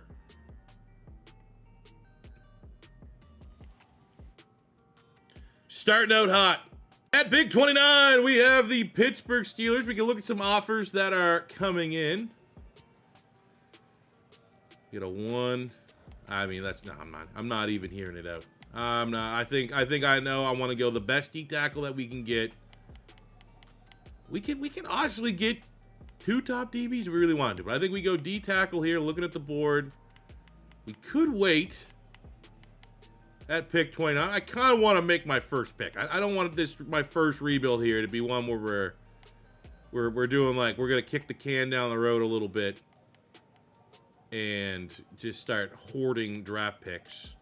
You know what? Let me see. Does anyone offer me 2 1s? There's no way for pick 29 we get 2 1s, I don't think. You never know. A 1 and a 2 next year. So would we want 2 first rounders next year? I'll tell you what, if I can get a 1 next year and a 2 this year, So I'd be able to probably still get both those, a D tackle early. So a 2028 1 and a 2027 2. Is that something? A 1, a 2, and a 3. A 1, 2 next year and a 3 from Minnesota. That is absurd value. A 1, 2, 3, 4 from the Seahawks. A 1 this year and a 3. Ugh, I don't really like any of these. 1, 2 next year and a 3. I'm going to do it. I'm going to do it. I mean, this is a luxury you have when you find the last draftable quarters a round 1 talent and you find that, there's the D tackles that you want. The best one is going day 3. So I think we're in a really good spot here. Probably just a sim to our first pick in the second round. And then from there, we'll go best tackle on the board. All right, and true, this is my first rebuild. We just auto-simmed a player. Our first pick. I went advance to next user pick. All right, okay. No, hey, we're fine. We're fine. It did mess up. Draft pick. Here we go. Our first actual pick. I'm excited to see what the running back. I love that there's now a mystery. Oh yeah, lovely botch. We're gonna be fine. We're gonna grab Browning here. We're gonna trust the board. We're going to take advantage. The D tackles are looking strong. We get Browning, number 42 in true value, drafting him at pick 61. He set a state record for bench press. Did we get a dev trade with our first pick? Ooh, we did not. Still, you got to love that athletic profile. We have 3 picks in the third round based off of our trades, including the Alex Highsmith trade. So we do have an opportunity here. Now, blind picking is way more difficult in this year's game, but I think this is just we get our guy. Everyone else's board has this guy as a day 3 pick. We believe he's the best DB in the class, so we're going to reach to ensure no funny business goes on. Let's watch the presentation here because I think the steal of the draft deserves a full presentation. I do not think we're going to be let down with the dev trade on this one, but it will be very fitting that I was kind of championing, can we get rid of the tell of dev traits? And then for my first Madden 27 draft, they get 2 normal devs. Here we go. Curtis Owens ends up being number 17 in true value, getting a pick 88. Let's go. That is pound for pound probably going to be the best value player in the entire draft. Now we're in kind of blind pick territory right now, which is never ideal. Still in the third round, but this guy looks like he could be good. Luke Booth. Wouldn't hate adding a free safety to the mix potentially. We got B man coverage, C zone coverage, 4-5-5. I think the thing that just stuns me, I'm gonna be honest. I've always liked any safety that has B in man. If I'm blind picking, give me that. And then it's like, all right, the 40-yard dash is not incredible. The fact that he's first in the 3-cone and 20-yard shuttle lets me know this guy's a plus athlete. So Luke Booth, come on down. I think after this, there was a tight end that actually looked kind of nice, so we might double around. So Luke Booth, 41 in true value, get him a pick 92. Smart, reliable, zone defender, so not a perfect scheme fit by any means, but really happy to roll a dev trade here yet again after kind of whiffing on, very fair to say that our first 2 picks, one being an auto pick and one being a normal dev, we're kind of balancing things out here a little bit. And we were right back on the clock. I mentioned there was a tight end that looked like he had some good stats here. I did think there's a wide receiver that has a little bit of speed. It might be this guy, actually, Matlock. Kind of just looking at the combine. He's 4.37. It's not too bad. I thought about it, but he's kind of similar like Roman Wilson. Am I going to re-sign Roman Wilson? Probably not. But, first in speed, top 5 in vertical jump. Doesn't look too bad. But I was kind of just looking for, overall value. Is Freiermuth going to really be here? Be reliable long term. We have Tony Urban, who has great speed, 6'2", 244, a little bit undersized. But if the plan is maybe a Freiermuth walks, go with an undersized receiver first. Oh man, that looks good. So Urban looked good, and he's not even the guy I was talking about. This guy was the guy that I'm talking about, Costa. B catching traffic at a Lafayette. B spectacular catch. Both these tight ends look pretty good, but I think we might need to just consider the mover here. That's a great athletic profile. Let's see. Can you just go after the athletes at tight end and get a great return on investment? 51 in true value at 93 for Urban, and he comes with a depth trait. Let's go. Oh, the 4th round. Matlock's still there. The speedy wide receiver. Sure. I'll bite. Come on down. 132 in true value. So our first pick that's not actually a value pick, but he has a dev trait. I will gladly take the guy the league seemingly is avoiding. It'll be very difficult to replace Chris Boswell. There's a couple kickers here. These guys have B kick accuracy, but I'm going to look at Matt Flannery, who has C kick accuracy, C awareness. Not terrible, but he has great kick power. Like maybe that could be something here. First pick of the 7th round. No pressure. Come in and please replace, and we'll take another dev trade. Absolutely. Then we're going to follow it up with, we have Jeremiah Duncan. A kick accuracy. I need a punter. I need to retool our special teams. I need a kicker, punter, long snapper. Duncan, A kick accuracy, C awareness, also has elite kick power. Come on down. 81 in true value, 220. Oh, we did not get the dev trade on that one. Okay. All right, I'm keeping the spotlight on me. Thought that for sure was going to be a dev trait. Now, let's see if we can go long snapper. Now, whoa, we got way more long. So my rule of thumb, purely anecdotal, definitely has no bearing on if it's actually true. I always just went with the heaviest one. The thickest long snapper tend to be the best one. I'm going to go Gabe Felix, Penn State. Close your eyes. Come on, top 50 player. Top 50 player. Ooh, top 100 player. But that's good. He might be. I'll be curious if he's the best long snapper. Just see if that theory carried over into this year's game. All right, we're going to go right to the draft recap. And this one's actually exciting because I missed one of our premier picks. We have the UDFAs. You now no longer see their dev traits, so it's a live event. It's like another wave of if you want to go get these players. And if you watch, we did a series last year on the channel called it was Undraftables, a series where we just tried as a community to win and build a Super Bowl winning team of only undrafted level players. And it did feel like last year, well, it did feel, it was literally how the game worked, that you were always, as the user team, getting second dibs, just from simming from draft to where you got to the beginning of the preseason. That period would allow CPU teams the first grab, the first opportunity to go get some UDFA players. And in the beta, this new live event that allows you to kind of bid on UDFA, it was kind of telling you guys the dev trait. I don't know if that was a design choice or not, but a lot of people gave feedback that is not what we wanted to see. And again, they listened to our feedback. It's pretty easy now with like this view where you're just like, let me just go look at all their stats. It's not like, I think it's a lot cleaner presentation this year with this kind of, breakdown where you could see their player DNA. So, if you get to a point in this game, which I think we all will, of knowing like what DNA you want, what you may want to avoid, and the fact that you can get that in the ratings and it's this quickly. They're not coming in and out of menus and stuff like that. I think that's a big win. With these UDFAs, it's no longer just give them 1-year deals. I'm gonna come at Evans. I need to get some depth on my offensive line. Let's get you up on a 3-year deal, bud. Come on. So we got our guys missed out. Forbes was a hidden dev. We get normal. Dang. We also had a normal dev right tackle. Dang it. We missed out on Hayes. I tried getting this Hayes guy. Hidden dev. Dang it. I also brought in a pass rusher here at left edge in Clemens. Did not get the dev traits. But we got the devs from our actual class, which I feel pretty good about. Let's take a look at our recap. Classic me. Our first pick was an auto pick. Looking at our actual haul, feel pretty good. 72 long snapper, 72 punter, 69 dev trait kicker. We get Matlock, who was just free falling to the draft. We had our eyes on him. We were Myron because of the speed. He came in with a dev trait. Not a great scheme fit, but we kind of, he brings that speed element. We get Urban in, 74 rated hidden dev tight end.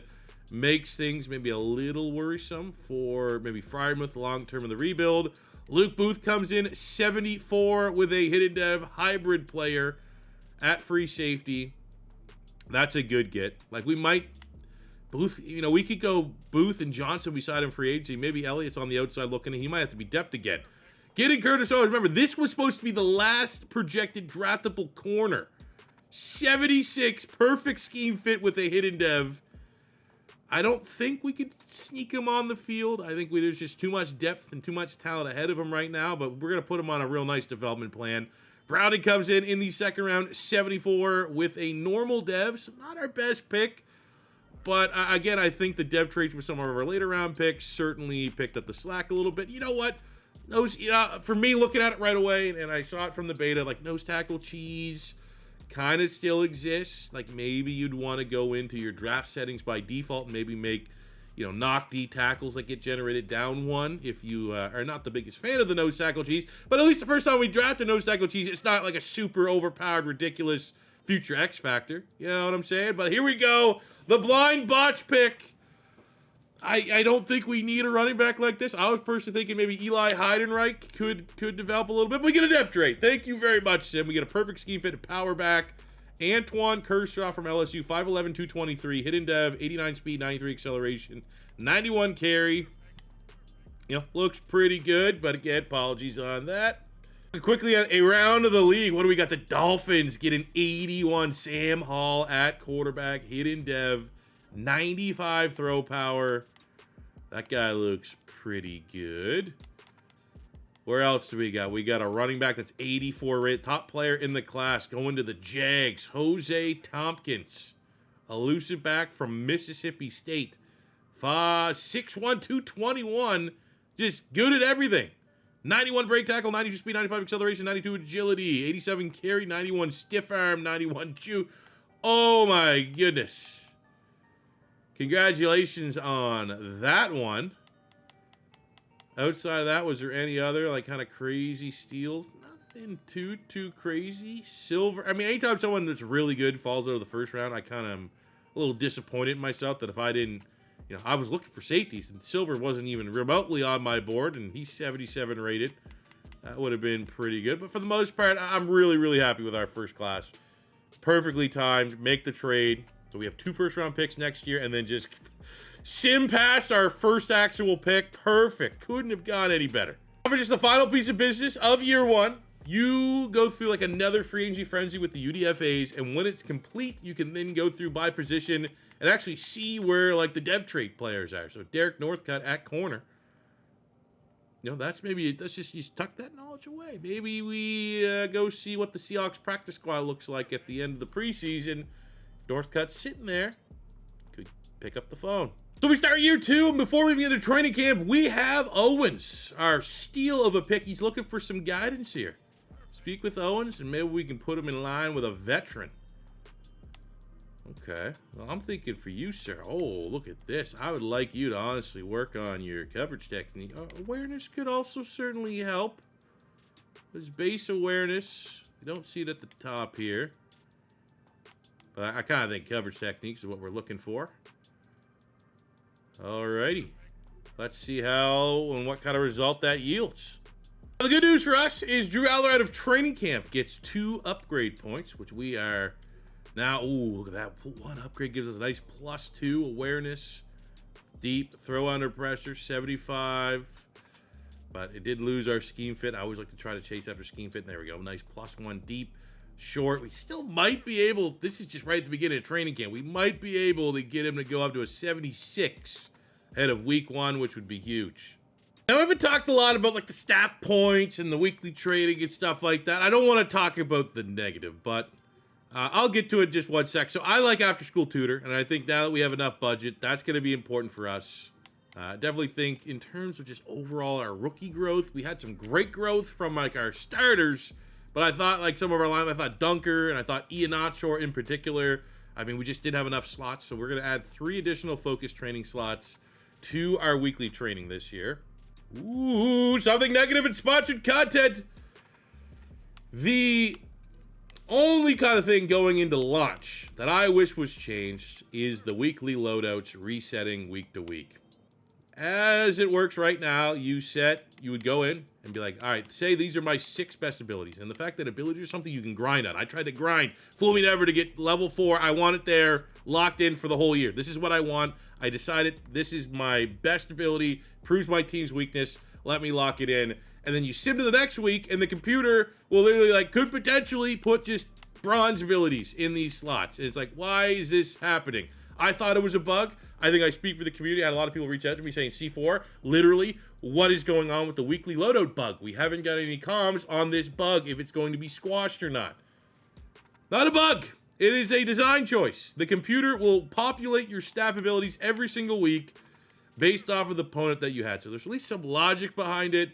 It's not the end of the world. It's not a hill I'm willing to die on. It just makes things more tedious for every single week. You have to go double check these things to make sure it's what your abilities you want. But I will say, for this being a design choice, the fact that an overwhelming majority of the community that would even ever provide feedback on this ability thought it was a bug and not working properly, you know, something to think about maybe. I don't know. Can we get a toggle? Is that the middle ground? People that like the randomization, like maybe having to use different abilities based off of game week, they want that, they can have it. If people want to turn it off and have pure manual adjustment of their weekly loadout, could that be an on-off slider? I feel like that could.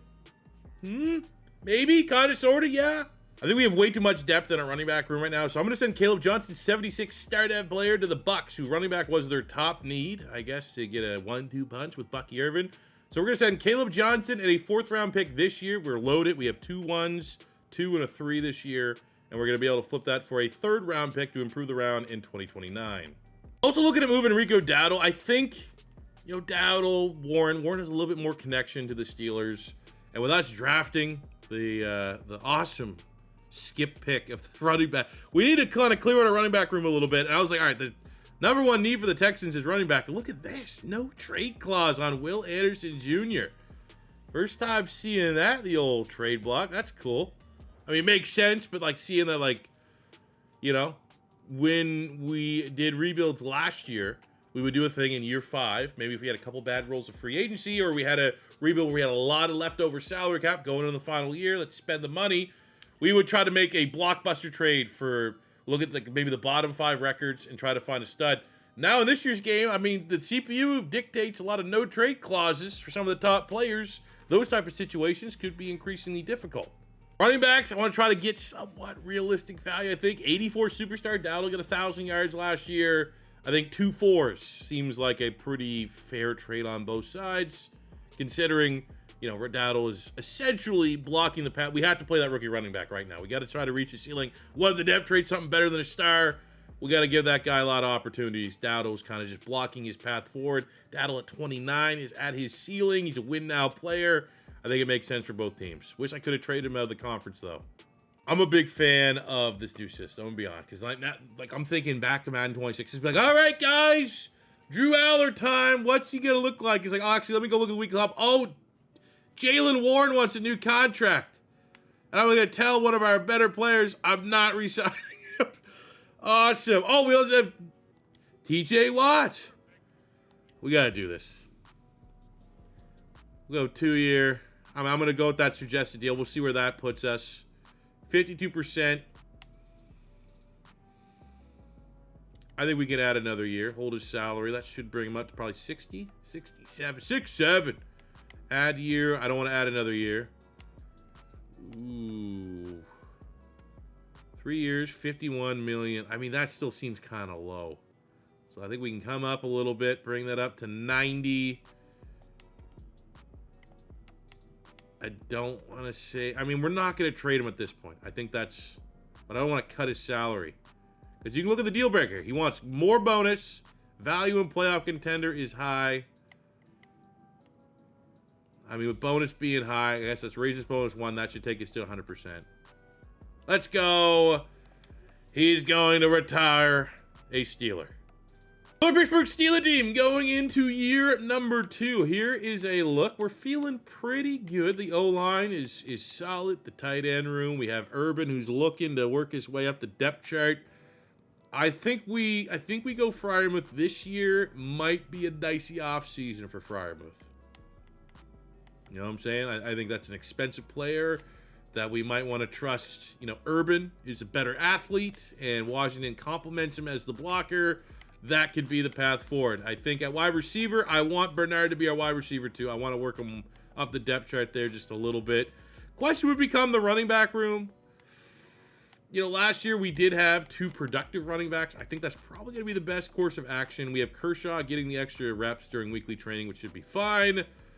Defensively, you know, we're kind of a little bit more of the same. I think we go Browning over Joseph Day just to get the higher ceiling player out there. Would love to get Owens on the field, but I just think it's the nature of his rating. you know, he's not better. Noticeably better. Everett at 80. Dean is the veteran, but he was still really, really productive last year. I don't feel right benching Dean at this point. So Owens, I think, much like the running back, he'll have his limited reps, but it'll be mostly during training and stuff where he's going to, you know, make a lot of ground. I think we go Johnson, our only free agency signing here at strong safety. Ellie can be that third spot. Feel real good about the linebacking core. Would love to see maybe Herbig take his game to another level. But the big question is at quarterback, Drew Allar, QB1 season, 75 rated. We saw how Aaron Rodgers played. Do you think right now? Let me know in the comments if there's going to be a drop-off. I think we'll be fine. I could be very wrong. And what better way to see the debut of Drew Allar on the road Monday night prime time against a bitter divisional rival in the Cincinnati Bengals. And remember, the game told me, what kind of offense you want with Drew Allar? I said, hey, the Bengals look pretty good. See if it works out. And we get it. Opening drive. Drew Allar. It's just the beginning. It's something special.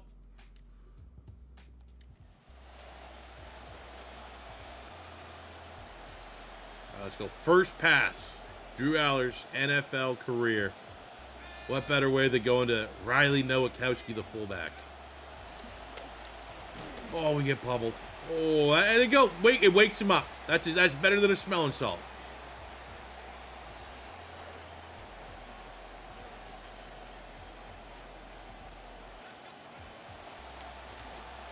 Oh, Bernard gets matched on Mafe, the edge rusher, and covers on our superstar breakout offensive rookie of the year. Oh, and he's got it's the World Cup fever. That might be the greatest first completed pass in NFL history. Let's see, from a sim standpoint, can the offense do the job? Again, we're a sim-heavy rebuild series, because I think any rebuild is for the most part. Can we execute? Can we get out of this we got a lead here. Interception, Joey Porter Jr. gives us, but we're selling for a lot of field goals. Touchdowns have been few and far between, but we get a touchdown drive to start out the second half. 2 of them, more like it.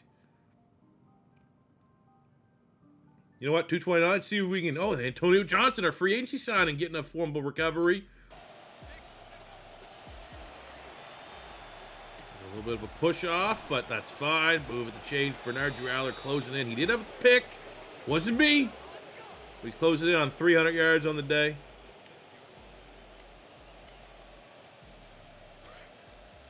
Let's get him another touchdown here. Maybe DK, corner of the end zone.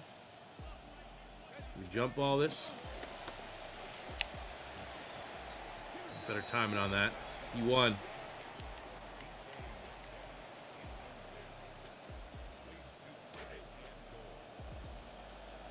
Ooh, we got Urban, the rookie speedster at tight end. 3 tight end look. He's going to be right there at the touchdown marker. I like it.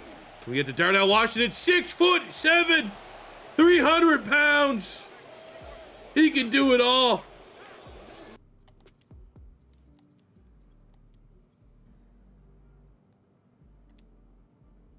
And there we go, fellas. Drew Allar's debut, not as good as Aaron Rodgers' debut the first game last year, but 38-13. This new look Steelers offense.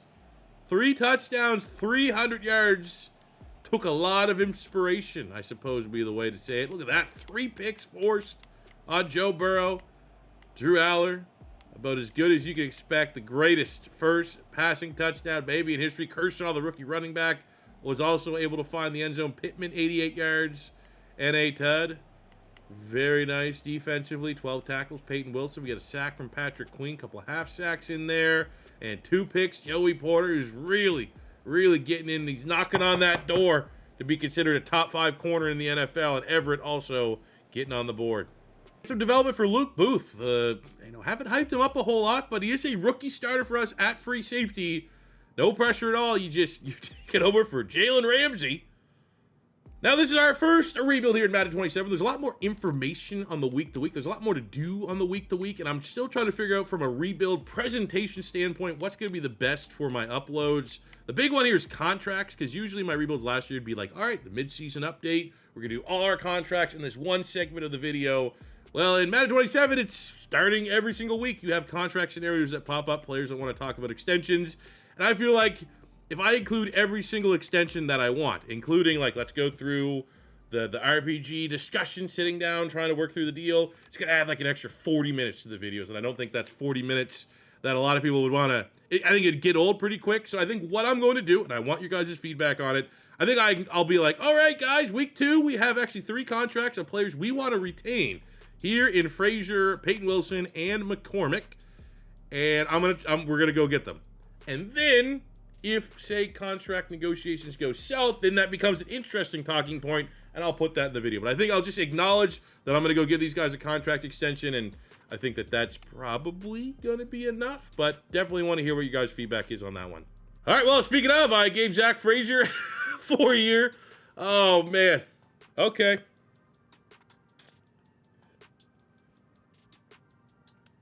Yep. Definitely putting this in the video. Kind of botched that. We'll reconvene at the end of the year. Hopefully we have another week. He doesn't want to discuss it. That is a really low offer. I messed that up. It was never gonna happen. I thought like maybe just the offers were way off the mark. But here we go with Peyton Wilson, much lower than what I thought it would take to re-sign an X-Factor linebacker. But maybe just a mulligan. Maybe Frazier at a center, just crazy valuation after maybe Linderbaum's big cash in with the Raiders 2 seasons ago. We do have the follow-up from Owens in his mentorship. Let's see what he's saying here. What kind of boost we did. He worked real hard and increased his press man in zone by 2. Awesome. Very nice. That's about as good as it could have gone. Our first rookies dev trait unveiled. Luke Booth at safety. Star dev trait. Okay. Starting a little low. The next rookie dev trait that we find out is Kershaw, the running back, who's getting more and more play time as the season goes on. We've kind of made him our lead back now. 500 yards, 7 touchdowns. Not too bad. Only 1 fumble. But 2 dev traits, 2 star devs. We finally got a little bit of good news on the hidden dev rookie front. Curtis Owens, again, the last projected draftable corner in the entire 2027 NFL draft, is superstar dev, and he's already an 83. He's been focus trained every week, barely seen the field, took forever. Most of his reps come on special teams, but this is a guy I think is going to be a long-term building block for the Steelers secondary, clearly. So at the end of year number 2, we make the playoffs, 11-6. Unfortunate to not be able to repeat as divisional champions, but it's a tough division with Baltimore and usually the Bengals, who are sitting at the bottom here. So it's not going to be one of those rebuilds, I think, that we rattle off like 4 or 5 straight divisional titles. But look at the offense. Offense improves with Drew Allar at quarterback. The number 8 offense in the league, a top 10 rushing offense. Defensively, we fall off a little bit from where we were a year ago, but losing Jalen Ramsey and Cam Heyward and really replenishing them with rookies who I think could get there, but the growing pains, peaks, and valleys of playing young players, I think still a really good defensive performance given the amount of changes that we had going on in our defense. Take a look at the player stats. Drew Allar, almost top 10. I mean, the yards are a little off, but top 10 in passing yards. 30 touchdowns in his, essentially rookie year, but 19 picks. It's always good when you can find like a clear area of improvement needed going into next year. Running the ball, it was probably the last quarter of the year I decided to give Kershaw the full, you're our RB1, right? Jalen Warren, 800 yards, 4 touchdowns, but Kershaw averaged more per touch, 800 yards, 14 touchdowns for the rookie running back out of LSU. Receiving, we had 2,000-yard receivers. Germie Bernard, 90 catches, almost 1,300 yards, and 13 touchdowns. We got 12-8 from DK Metcalf, 7-5 from Michael Pittman. Freiermuth, again, if I'm looking at guys that might be on thin ice coming into the offseason in terms of the long-term health of our roster from a salary cap standpoint, we got a dev trait rookie tight end that I think has an interesting skill set, and Freiermuth is maybe starting to slow down, is how I could interpret that. Defensively, Patrick Queen led the team in tackles. Great season from Peyton Wilson as well. 124 tackles, 12 TFLs, 3.5 sacks. Pass rush was nice. Nick Herbig needed to step up. 19 TFLs, 100 tackles, 12.5 sacks, 12 sacks from TJ Watt. Watt's getting up there. I mean, there's always that tipping point of you're now a seasoned veteran. Is that this season for TJ Watt, given the regression in his sacks? We will see. And every time we talk about sacks for this rebuild, we do always have to go Take a peek at what we gave up to the Seahawks. He said they're just right below us. Dang. But you know what? What did we get with that picks? You know what I'm saying? What did we get for Highsmith? That Highsmith trade gave us Morgan Browning, who at the end of his rookie campaign, while no dev trait, which is a little bit of a mismatch, he's 80 rated on the defensive line. And we got Curtis Owens, who is an 83 superstar dev and on paper is one of the best young corners in the entire league. So, it's good that it's a win-win as long as we end up winning a Super Bowl and the Seahawks don't. Because I missed this year, let's take a quick look. MVP goes to Jared Goff. Coach of the year goes to Dan Campbell. So the lines are quite impressive there. Offensively, for Offensive Player of the Year, Germie Bernard making the short list at number 8. Defensive Player of the Year goes to Ward, with Herbig coming in at number 7. Offensive Rookie of the Year, I didn't really have much hope that Kershaw would get there. Maybe he was a full-time starter. That expectation would have rose. Defensively, again, just Browning, kind of like rotational D lineman. Like, those guys are going to be better for us long-term. Now, we'll just kind of quickly go through for overall. We get Kicker of the Year. Let's go. Matt Flannery. Counts. Kickers matter. Now, I'd say if we play our best football, this is absolutely a winnable game. A chance to avenge last year's championship loss. The Colts lost last year's Super Bowl after a Cinderella run, so, they're going to be motivated to get back to the big show. We just can't have Drew Allar throw the picks, have the turnovers that he had. I feel like that was maybe more of like an early season issue, and it definitely felt like the interceptions kind of, as he got comfortable, those things kind of started to go away. Again, it's a new scheme for everyone on offense. It kind of got asked, like, hey, we're no longer with Aaron Rodgers. Do you want to try something different? Do you want to steal from a divisional rival and run a little bit of what the Cincinnati Bengals was running? We said, okay, that could work. I know that the under the hood sim has, and I don't ever know how much I can kind of say, but it's not the same as it was last year. I would say best way to explain it would be, first of all, hell yeah, I want to win. Great opportunity to avenge, and we come up to the task. Drew Allar does what Aaron Rodgers couldn't a year ago. But if this was last year's game, it was like, all right, we're going to go Cincinnati offense. So it's like, okay, we're going to have Drew Allar and whoever we put at slot wide receiver get like 2,000 yards together. It's not like that this year, but Drew Allar, how about that for an NFL playoff debut? Still had a pick, but man, oh man, is our defense, when we play the moments, our defense, I don't think we've had a game yet that we haven't got at least 3 picks. But looking at Drew Allar, how was that for an NFL debut? 270 yards, 4 touchdowns to 1 pick. The run game was effective. Germie Bernard continues to be an incredible talent. Last year in the playoffs, his first playoff game, he had over 200 yards. This one here, standing on his head. Defensively, we got a sack from TJ Watt. We got 2 picks, Joey Porter, 1 from Antonio Johnson. And maybe we can go on a run, especially if Drew Allar can stay hot. Now the division round, how about find who the best team in the division is? Baltimore was able to bounce us from repeating his AFC North champs. They had a great year, 13-4 on the season. And this is a pretty dangerous-looking Ravens team. A top 5 offense, the number 1 rushing offense, top 3 defense. They may not have got Max Crosby, but they are still very terrifying. And from a roster standpoint, we are going into this matchup on the road as huge underdogs, especially with an inexperienced quarterback going up against multi-time NFL MVP Lamar Jackson. Tell you what, man, if our defense can play like they did last week, get those turnovers, force those picks, and if Drew Allar, off a 4-touchdown performance, can give us something similar, 4 touchdowns, cut down on the INTs, I think an upset could be had here today.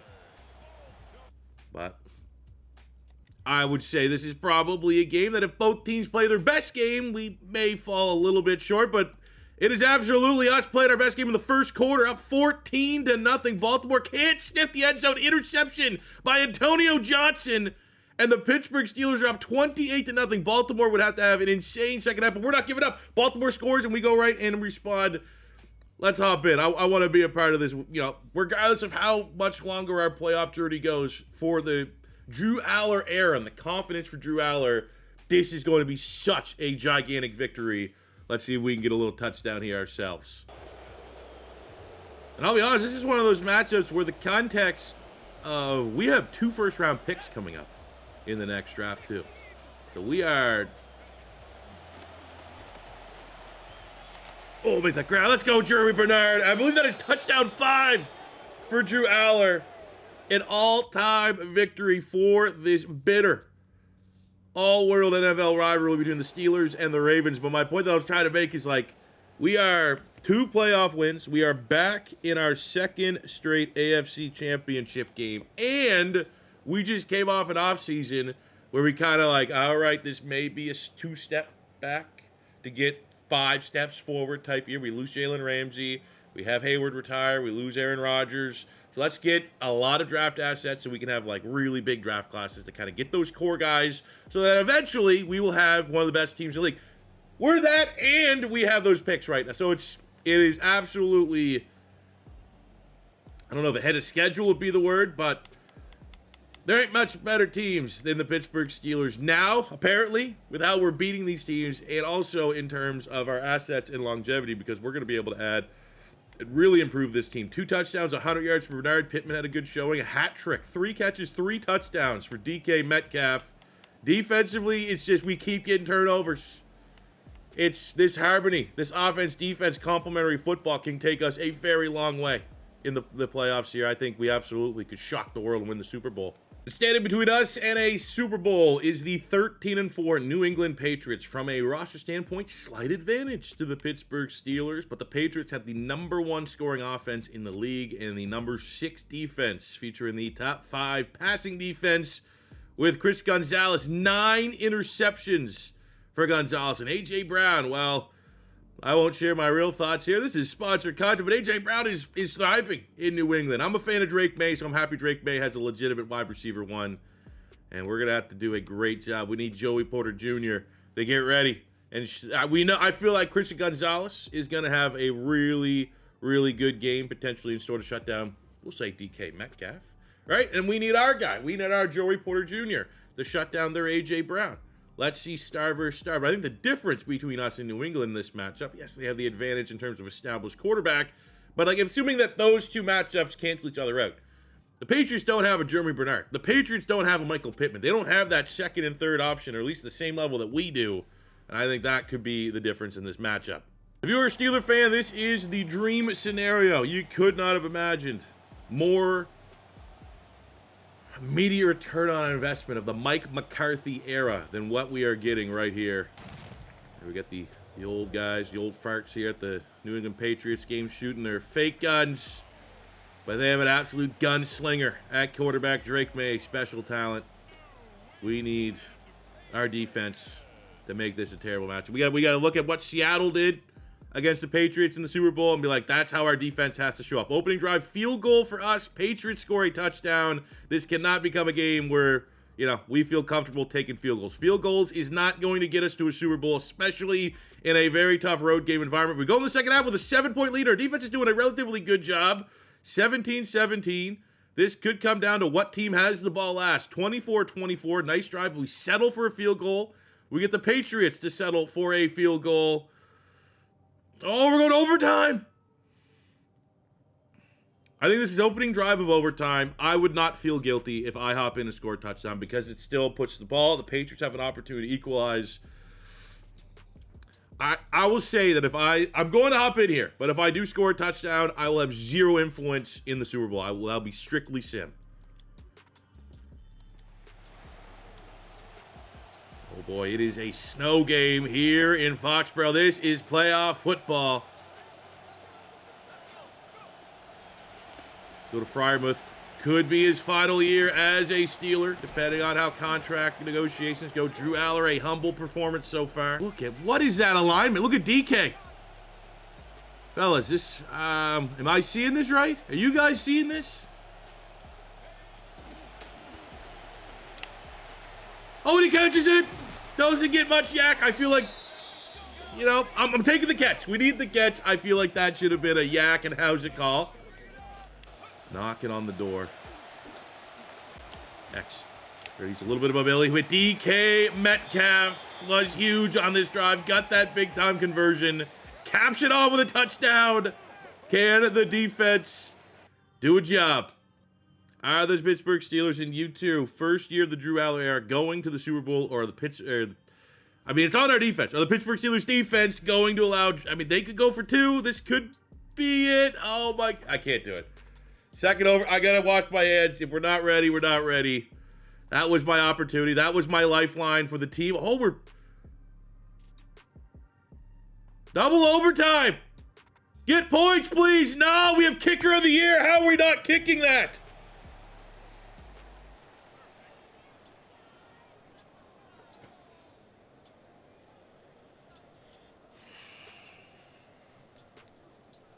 Two straight AFC Championship game losses, feeling like the Andy Reid Eagles. 400. I mean, we needed our defense to show up. I feel like they did a pretty good job in overtime. But offensively, I mean, again, you just, all right, 400 yards, 3 touchdowns, 200 yards, 1 touchdown. At the quarterback spot, it's usually enough in a thin margin game like this to be a deciding factor. It was a snow game, you know what I'm saying? There was a little bit of a wild card there. 2.5 sacks for Nick Herbig, TJ Watt getting after it. Jamel Dean with a pick. We're close. Maybe next year will be the year. So to feel decent about where we are at the end of the season. Didn't get a depth trade on Drew Allar. Way too many interceptions to even expect that. However, Urban, the tight end, is superstar dev, which could make Pat Freiermuth an inch. I think it makes him a trade candidate. I think Urban, when you look at Freiermuth, you know, really reliable, chain-moving, possession-type tight end. But where do we potentially have an area that we could evolve as an offense? And I think getting a athlete like Tony Urban, who's, you know, not quite there as a receiver. He does have 86 catch in traffic, 78 spectacular catch. If we can work on that base catching a little bit, I think at least presents an opportunity that we can get good value for Freiermuth. Now, I'm going to be honest. I don't know if I want to, picks are the easiest thing to kind of go after. I would like to see if we could package Freiermuth, maybe get a player. Maybe get someone that can kind of speed run an area that we want to improve. We lost the dev trade on Patrick Queen on the defensive side of the ball. We knew Owens was superstar dev. We have star on Booth. I think all the dev traits. Oh, we actually had kicker of the year. So Flannery is a superstar, which is very good to see. Also worth noting that Owens made the Pro Bowl as a rookie, as a return man. So that's just kind of good for his backstory, his aura. We lose the superstar dev on Joey Porter. So it's kind of a revolving door with our dev traits here, but I think ultimately we're still ahead for the most part. And I'm looking forward to an offseason where let's find that extra 5-10% that can get us over the hump in the championship game. So we have a couple decisions to make. First up is the 5th-year option on Derek Carr, and we are going to...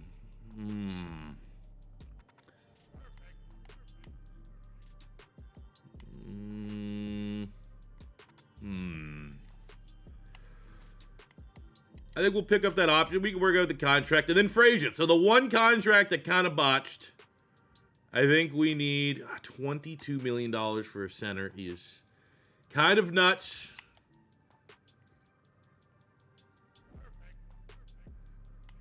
I think we could maybe hit him with the non-exclusive franchise tag. Get him for, instead of 22, we get him at 18. And if another team wants to offer him, we get some draft picks back. You know what? Let's hit him with. I don't want to lose him. We'll bring him back. Where do we need to get better? I think offensively things are about as good as you could ask. I think big change here actually is we're going to take old Bernard and put him up to the wide receiver 1 spot. Freiermuth, we have Urban. I think we need to trade Freiermuth. He literally is like, I want a contract extension. Ooh, buddy, not great leverage at this given point in time. Defensively, you know, I think Sawyer's developed really nicely. I was about to say, do we want cover for TJ Watt in case he maybe surprisingly retires, same way Jalen Ramsey did? But, we have Sawyer to contract, and he's developing into quite a player. Feel good about it. We just don't have a hole. We might even have a surplus. Jamel Dean is kind of in the way of Owens getting on the field. So you could make an argument that, I know player for player trades, but could we flip Freiermuth and Dean for something? I wonder what that would look like on the trade block before we get into free agency, before teams start spending money, while teams still have salary cap. Would a team be interested in that move? We have the Bears offering us Rome Odunze in a 5th, Zach Allen from the Broncos, Raymond at left tackle, Tyler Booker at guard. Our O-line's pretty good. You got Reek Woolen Avion, Terrell, super. I mean, that's great. I'd do that in a heartbeat if I needed a corner. Pass rush, Brian Burns, but it's a gigantic salary cap hit. We got left tackle, we got Kobe Turner. Yeah, just none of these are. I mean, the Ravens look really interested. I don't want to trade these guys to the Ravens, if I'm being honest with you. They probably just had Mark Andrews retire. So like Fry, that could make it spicy. They're throwing us the best trade. So like if I take out Bateman, do you think we could get like a 2 and a 3? You keep the 5 and 7 in Bateman, and you flip that a 2 and a 3 in this upcoming draft for Fry. But I think they look like they're the most interested. Other than the Cowboys, just because Booker is probably the best value player, 24 years old, 85 rated. I'm thinking something like this. Frying with Gene, a 4 and a 5 for a 2 and a 3. I think I could be all right with that if they want to take that. And that's going to give us really, really, really good draft capital. And I mean really good. Like more than I almost always have in any of my rebuilds. So this trade now has Urban, speed run to tight end 1, which I think was the best move for the offense. And I think while Jamel Dean has been incredibly productive, all things considered, we have to get Owens on the field. Got to utilize the ceiling. We got to utilize this window to maximize his overall. And it's one of those things where like Owens starting, he's got to be a higher rated by the end of year 3 than Jamel Dean, who's already started to regress a little bit. Now the question comes, look at our draft capital. We have pick 6 from the Vikings. I appreciate that. Thank you, Minnesota, for not being good. We have pick 6, pick 29 in the first round. 38, 51, 61 in the second. 83, 93 in the third. And we'll call that 4th round pick pretty much a top 100 pick. So 1, 2, 3, 4, 5, 6, 7, 8 picks in the top 100 for a team that's been back-to-back conference championships. But how I'm honestly interpreting this is we don't need this many players. You take a look at our roster, assuming that we can draft like we did last year, where we got all hits, essentially, some better than others. I don't need this many hits. We do not have that many positions for this many hits to really offer a lot of value. But what we do have is the draft capital that if there's maybe 1 or 2 game changers that we can find, or maybe even just 1 game changer, we pick 6. This is enough ammunition to, I'm not saying we got to go up and get the number 1 pick. But if there's someone maybe going top 3 that we think would be an absolute game changer, I think we have the capital to be aggressive. And I think I would rather do that than kind of just stockpile a bunch of, potentially really good players. I want elite players.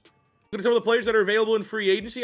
We have about $50 million of salary cap, so it's enough for him to do some damage if we want it to. But I really look at our roster with not having any holes. I think kind of maintaining our roster should be our strategy here. But we have Zay Flowers. That can always be a little fun, taking away one of the top players from a divisional rival. Say linebacker may be a position I'm a little worried about. Both Patrick Queen and Peyton Wilson are at their ceilings, give or take. So we have Nick Bolton on a transition tag. We have Edger and Cooper, who if there was no strings attached here, I think that would be a player I'd want to be aggressive at. But he's looking for, 11 and a half roughly per year is not too bad for a right side of 30, 85 rated linebacker. I would say overall right now, I need game changers. Game at Bonafide, this guy is going to be the guy that can help us make the Super Bowl. Get past the AFC Championship game. I don't see anyone that's an upgrade over our current roster here in free agency that can do that. I think when it comes down to the private workout, there are 2 players in particular that are standing out. Neither at like positions of need, I would say. But one is Sammy Pounds here at wide receiver from Vandy. 6'5", 226, A catching traffic, A catching BD. We're running a release. Oh yeah, he runs a 4.32, has a 42.5. Like DK starting to slow down. Pittman, all things considered, probably expendable if this guy is the guy. I think there's a really good shot that this could be an insanely good player. We also have here the top corner from Florida State, Taj Little. Getting pretty good vibes here. Maybe not the same with the wide receivers. A little bit older, 23 years old. But B-man, B-press, A-zone, 4-2-4. Look at the elites. We're not going to be able to get both of them. It's just what do we need more? Do we need corner or could a wide receiver? And I just feel like at corner, Joey Porter Jr. is not going to slow down at any point in this rebuild. Right? Daylen Everett's developed nicely. Maybe we need to worry about a contract extension, what our salary cap would look like. But I think Owens just got a superstar corner. Everette and Joey Porter Jr. Like, I feel real good about that. But you look at wide receiver, this rebuild, we're going into year 3, and it feels like DK and Michael Pittman are starting to slow down a little bit. I think Sammy Bounds could be the guy. Now, the issue with Bounds is he is based off the final mock draft, the expected #1 pick in the draft. So we would have to, of course, where there's 4 quarterbacks almost in the top 5, still the wide receiver is going first, which stings a little bit. Let's make sure this pass rush is nothing crazy. I think we may trade up for the wideout. I think the best way to combat having just, even for my comfortable level, the amount of picks that we did is to do something like this. We had 2 1s, we had like 2 2s, bunch of 3s and stuff like that. We now have, after this trade, we now have the #1 pick and like a realistic amount of our picks back. So it's all those traits, all those moves has led to the selection of what I hope is an absolute game changer with Germie Bernard, DK Metcalf, and our new superstar tight end to make Drew Allar one of the best quarterbacks in the league. We'll say kudos to the Commanders for driving a hard bargain here. And I would love, before the draft is finished, to maybe flip Michael Pittman for something. But when you have someone like this, I couldn't tell you what the rating is going to be. 6'5", 220. He's DK Metcalf, except a more technical player as a rookie than probably what DK Metcalf is right now. I'm going to get, this guy's got to be at least, if he's not at least an 80, I'm going to feel pretty bad about this pick. Sammy Pounds, the Pittsburgh Steelers, trade their absurd draft capital and cash it in. We said we were going to do it if we could find a game changer. If we could find that player that could take us from AFC Championship runner-ups for 2 straight years. Who's going to be the difference maker? Well, all I had to do was look at the passing numbers in both of our AFC Championship games and say, DK Metcalf, Michael Pittman, and Germie Bernard, great. We need more. Sammy Pounds is the #1 player in the class, getting him at #1. 97 acceleration, 98 jumping, 90 change of direction, 94 speed. Oh boy, let's go. I'd say linebacker would be the next position that I'd be concerned about. We have the top Sam linebacker here, Josh Logan, who is A pursuit, B block, said A zone coverage, elite acceleration, jumping, and speed. Looks pretty good, but he's a Sam linebacker. We'd have to switch him around a little bit. As far as like inside linebackers, I mean, this Myers guy has the double A's right away. That's kind of standing up. But C tackle, C pursuit, we don't know his coverage. He's a great athlete. 4.49, 4.43 at his pro day. Good bench press, good 20-yard shuttle. Myers looks like he could be good. He looks like a guy that we could wait on. Or would one of these guys be available in the 3rd round if we should look for it? Looking for man players. We got a couple man corners here in the 3rd round. Just trying to find schemes. Rashawn Johnson, B-zone, B-man, 5'10", 207, 4.43, 3-cone, 20-yard shuttle. Look very good. Elite agility, great acceleration. Only solid speed. Could be kind of scary. Overstreet, 6'1" out of Ole Miss. Also a scheme fit. We don't know his zone coverage. He has B-zone. I mean, the fact that he's a man and he has B-zone would lead me to believe that man coverage could be, if that's his archetype, that got to be at least an A. But, like, we don't really need a corner right now. We could always have a corner. You know what? I'm going to grab this corner just because I think there's more value there. And I'm just intrigued by the fact that that's a man corner that has B zone coverage. So that must mean his man coverage is either like a high-end B or an A. So that could be like a mid-round A-man B zone coverage player. Overstreet, 27 entry value, 38. So, like, not a crazy steal, but a really good pick. And he's a dev trade player. Now, the bad news is kind of looking up the board there. 78, Josh Logan, the Sam linebacker, was the guy that I kind of wanted. Had my eyes on. And then Myers, the other linebacker, went 68 to the Rams. The board's got a shot, so I'm going to take this off from the Colts, trading our 3rd this year for a 3 and 4 next year. Really good value. So take a look at our draft recap. Look at it. It is beautiful. Overstreet, 75 dev trait. 4th round, we get Quincy Hyde on the offensive line. 73 with a dev trait, not a scheme fit.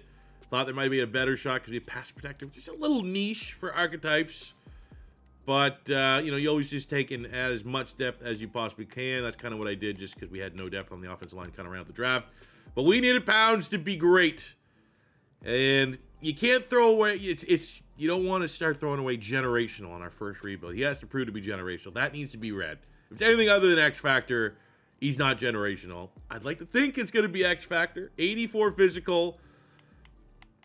I think what it means now is, can we find a suitor for Michael Pittman? I think there's still value for Michael Pittman. I think he's a really good wide receiver, too, for a lot of teams in the league.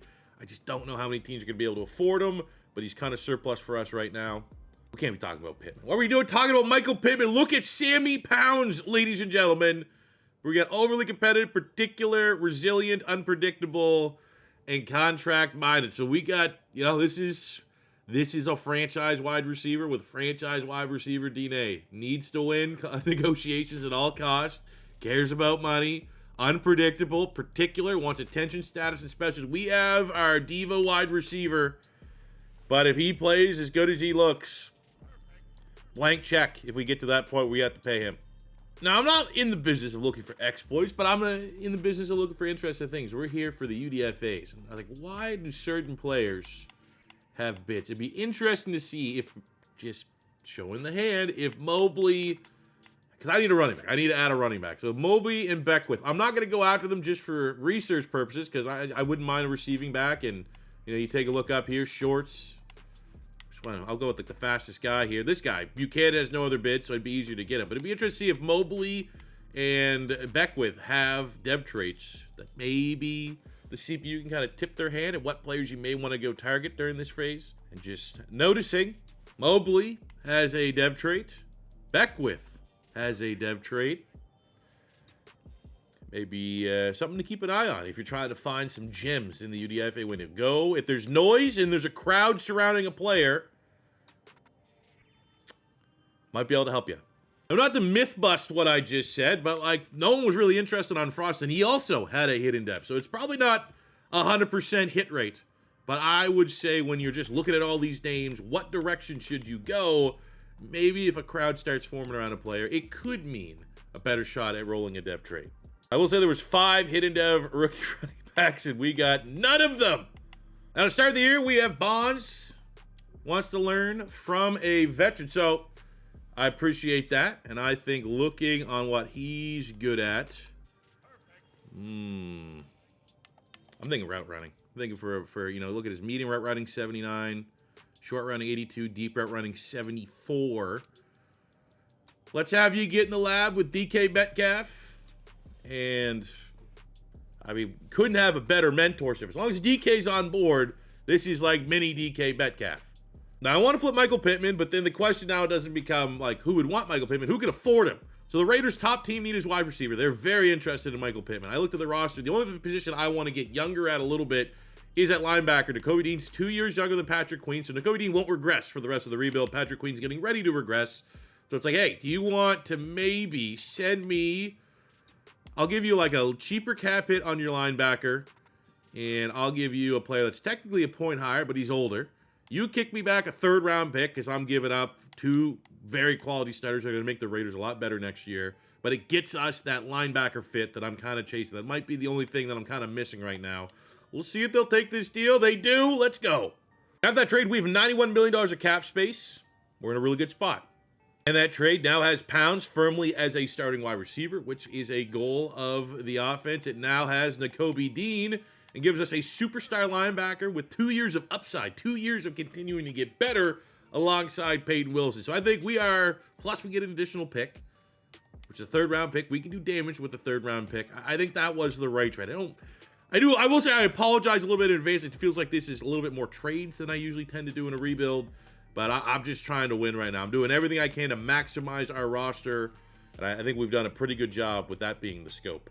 And after our first preseason game, it started, Sammy, I'm thinking he got 2 skill points there. He's working. He's a physical. That's a perfect scheme fit. Get physical, not the most common. We got the, he's at least a superstar. It just said once he's at level 85, there is an ability slot there. But we hope it's a red boy behind that mystery blue question mark door of what his dev trait is. And let's see how Pond's mentorship went. Could it be DK? Could it maybe been Heyward came in for a training? I think that'd be cool to maybe highlight who exactly his mentor is for emerging purposes. We get +2 with his short, medium, and deep route running. The fact that Pons is an 87 rated before he even takes a snap in the NFL makes me feel like that trade and all those picks that we gave up was worth it. We start the season with a Week 1 victory over the Dolphins, and off of that, Troy Fautanu wants to get a long-term deal. I'm actually going to delegate that one. We have enough salary cap that I feel comfortable, even if the number's a little bit higher, especially with those linemen. I had bad luck with Zach Frazier last year. Really upset with my low ball offer. I don't want that to happen, so we'll let the GM take control of the Fautanu object. We get off to a hot start. First 4 games, 3-1, right there with the Bengals. Good to know that the Ravens, who've kind of been the team that's been right with us this whole rebuild so far, off to a slow start. But we have a breakout for Owens. We have single game goal, 2 picks in the next game. That's very difficult, if we're going to be honest. But I think 2 picks, 8 tackles over the next 3 games. I mean, even 2 picks, 10 tackles over the next 3 games seems... Let's go with the lofty 3-game bonus goal. We're also getting trade offers coming in for Overstreet. So that was the value corner that we added kind of late in the year. What are these people? Are they taking us out to lunch here? Chris Bell. I mean, those aren't brutal offers, but not needle-moving offers. We're good. And at just about a midseason confirmed, Sammy Pounds, a generational wide receiver, superstar X Factor, well on his way to getting rated into the 90s. Now the question is going to be, that looks good. The player card looks good. We got to hop in here soon and see how he feels on the field. Is this guy as good as he looks, or is he looks like Tarzan, plays like Jane? So the year's going pretty well. I'm expecting to be one of the best teams in the league this year, and it's playing out that way. We have the number 3 points per game. Offense is top 10. Defense is top 10. We're in a really good spot. I was going to hold on to the playoffs to kind of see what Pounds is like, but this is a huge matchup here. The 8-2 Bengals coming to town. We want to go first place in the division. This feels like the right time to hop in and just see how much of a freak this guy really is, especially with DK Metcalf on the other side. At home, this is a game we need to win. Must-win game for the Vibes. Must-win game for maybe the division. It's maybe a little early to call it on that. You could still have, plenty of time to slip up. But this is not one that we want to lose. And we've generally played pretty well against the Cincinnati Bengals in this rebuild. I think we got to hop in here next drive. Let's see if we can tie this up at 17.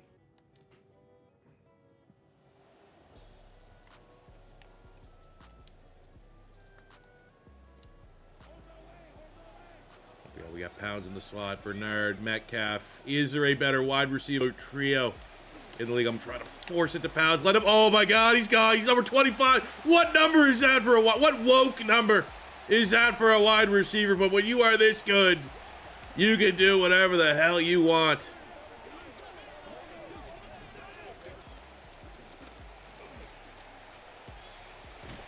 We still got DK Metcalf, man. He wants to let these guys know. There's 2 freaks on this team, not just one.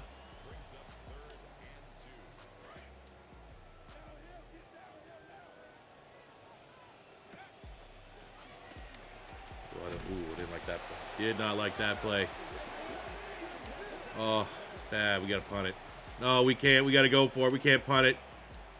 What are we doing? Punting. Why do we even think about punting? 4th and 11. Throw it to Pons. Or DK. You still have it, buddy. Oh. Oh, give me the ball back. Oh, it's not enough time. That's a tough loss. Very tough loss. Drew Allar is playing great right now. 5th in the league in yards, 8th in touchdowns. We bring that up because it's our first little... I'm used to having these conversations with Watt, Sacks, not Drew Allar. He wants to keep pushing on with the passing yards. I think we could... I think we definitely could go ambitious. I think he definitely can get another 1,000. Luckily, by the end of the year, we were able to hit our modest gain here. And Drew Allar with a nice XP and temporary DNA boost. So at the end of the season, I mean, really that defeat against us kind of skyrocketed the Cincinnati Bengals to go on to be the 1 seed, far and away the best team, maybe in the NFL. Maybe they makes that loss sting a little bit less. Looking at our ratings here, we have the number 2 offense.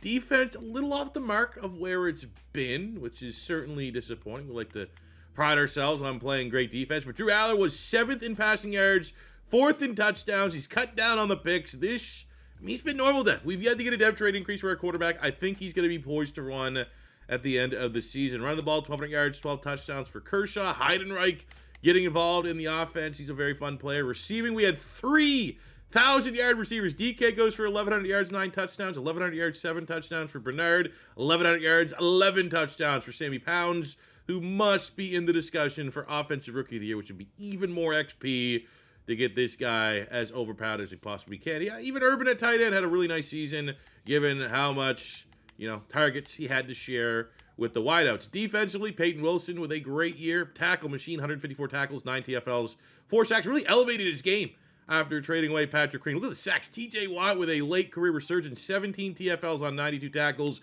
with 18 sacks. We got 11 sacks from Nick Herbig. Harmon's been solid. He's been pretty good. It's not been Cam Heyward, but he's been fine. No complaints. Our INTs kind of fell off the map this year, and as we're going to do every year, let's just take a look. All right, at least highsmith is starting to slow down. We're still a ways off, but the fact that Drew Allar's now getting on the short list for MVP feels pretty good.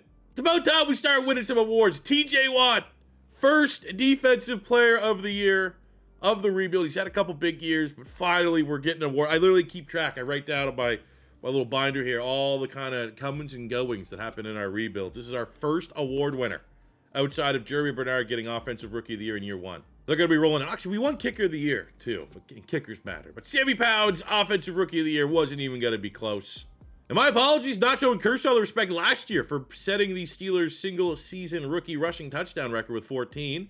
But this year, Pounds sets the receiving rookie season record for yards and touchdowns.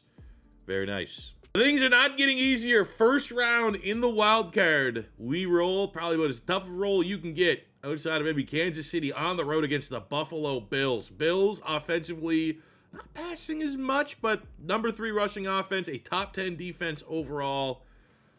This is going to be a tough one. I would have much rather some of the, we played Vegas, we played the Colts a couple times. Buffalo's a different beast. You never know. I don't know. Buffalo has a secondary. I think the great equalizer. Yeah, they got Josh Allen, and we got Drew Allar, who's figured it out, but he's still not quite Josh Allen. But Josh Allen does not have the weapons we have. I don't think there's a secondary in the league that can shut down the weapons. Honestly, I think the only secondary that can shut down the weapons we have is our secondary. Kind of freaks we have out there at corner that can match up. But here we go. We're looking pretty good, up 17-7. Give up a late touchdown there to Buffalo. Give up. Ooh. Come on, boys. Gotta earn it. Gotta earn it. I can't help you. I can't backpack you through this whole journey. You've got to beat good teams. And that is exactly what we do here in the wild card. We're going to run the gauntlet. But 27-21, Drew Allar and company outduel Josh Allen on the road. That's a good win. That's a quality. That's probably our best playoff win of the rebuild. Now, we respect our opponents. Tennessee feels like a pretty good role in the division round. If we can handle Buffalo on the road, I think we should be able to handle Cam Ward and the Titans on the road. Titans do have a top 5 passing offense. They got Tyreek Hill. That's where he's ended up. Looking like he's having a great late career resurgence, going on for almost 1,400 yards. And then Jeff Simmons is one of the best D tackles in the league. Could absolutely wreck a game. It does feel like this needs to be a win. I like the Titans. I can tell you right now, I haven't announced who our main franchise team is going to be. I'll tell you the Titans were runners-up.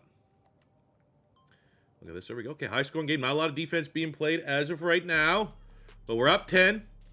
Ooh, this is looking good. We're starting to pile on. Get a nice little interception by Luke Booth, that free safety, who has done a heck of a job having to come in and replace Jalen Ramsey. We've got a couple turnovers here. Moments a little big for Cam Ward at home. Is the pressure getting for him? Tennessee's another team at 10-7. Like, they're completing their rebuild. They're completing their turnaround. Our roster is just a different beast. We're in a different area code. We're higher up in the food chain. And I think 44-18 is an accurate representation. I don't think it flatters us. I think that's truly the gap between our two teams, as we have made it our 3rd straight AFC championship. Look at this performance. Drew Allar is a legitimate stud. 4 touchdowns. Look at the defense forcing 4 picks on Cam Ward. I cannot credit this defense enough for how many turnovers they've been able to get it when we need to. The rookie Sammy Pounds, 7 catches, 149 yards. Urban, Bernard, like everybody contributed. It took a village in this victory. Booth, Daylen, Everette, and a Kobe Dean getting some picks. Joey Porter finishing off. Very nice, man. A lot of momentum going into the AFC Championship game. We can't lose 3 in a row. I'm going to guess right now we're playing the Bengals. What? The 8-9 Colts at home? We got a home game? And the Colts have gone on one. They've literally taken down all the beasts. They took down the 2-seed Chiefs. They took down the 1-seed Bengals. I am actually kind of scared. They still have Anthony Richardson? Remember, we've played the Colts twice. We haven't had a playoff run where we haven't played the Colts. And it still is Anthony Richardson. Okay.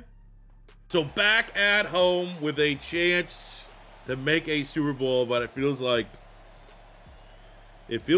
every championship game we played has been a snow game. I know for a fact Patriots game last year was, this one is, and I feel like year one we played the Colts in the AFC Championship game. They took us down, and it was just, we didn't have an answer for Anthony Richardson in the snow. I don't think these guys have an answer for Pounds in the snow. I don't think these guys have an answer for DK Metcalf in the snow. I don't think these guys have an answer for Kershaw, the power back, 230-pound bowling ball in the snow. Let's see. If we can get out to a big enough lead. I think I want to kind of hop in and see if we can get a dagger at some point. But Colts are not going away. I gotta give credit. Colts are, from a sim standpoint, a lot better than I expected them. But as a Florida Gator fan, happy that Anthony Richardson has kind of found some success here. We just go out and play. I can't hop. If I hop in now, feels like it might taint what would be our first getting over the hurdle. We traded all those picks to get the one game changer that could help us get through an AFC Championship game, and I think he probably just did that. In year 3, the Steelers are Super Bowl bound, finally taking down the Colts. We were not going to lose to them. Not a great show, but it's a snow game.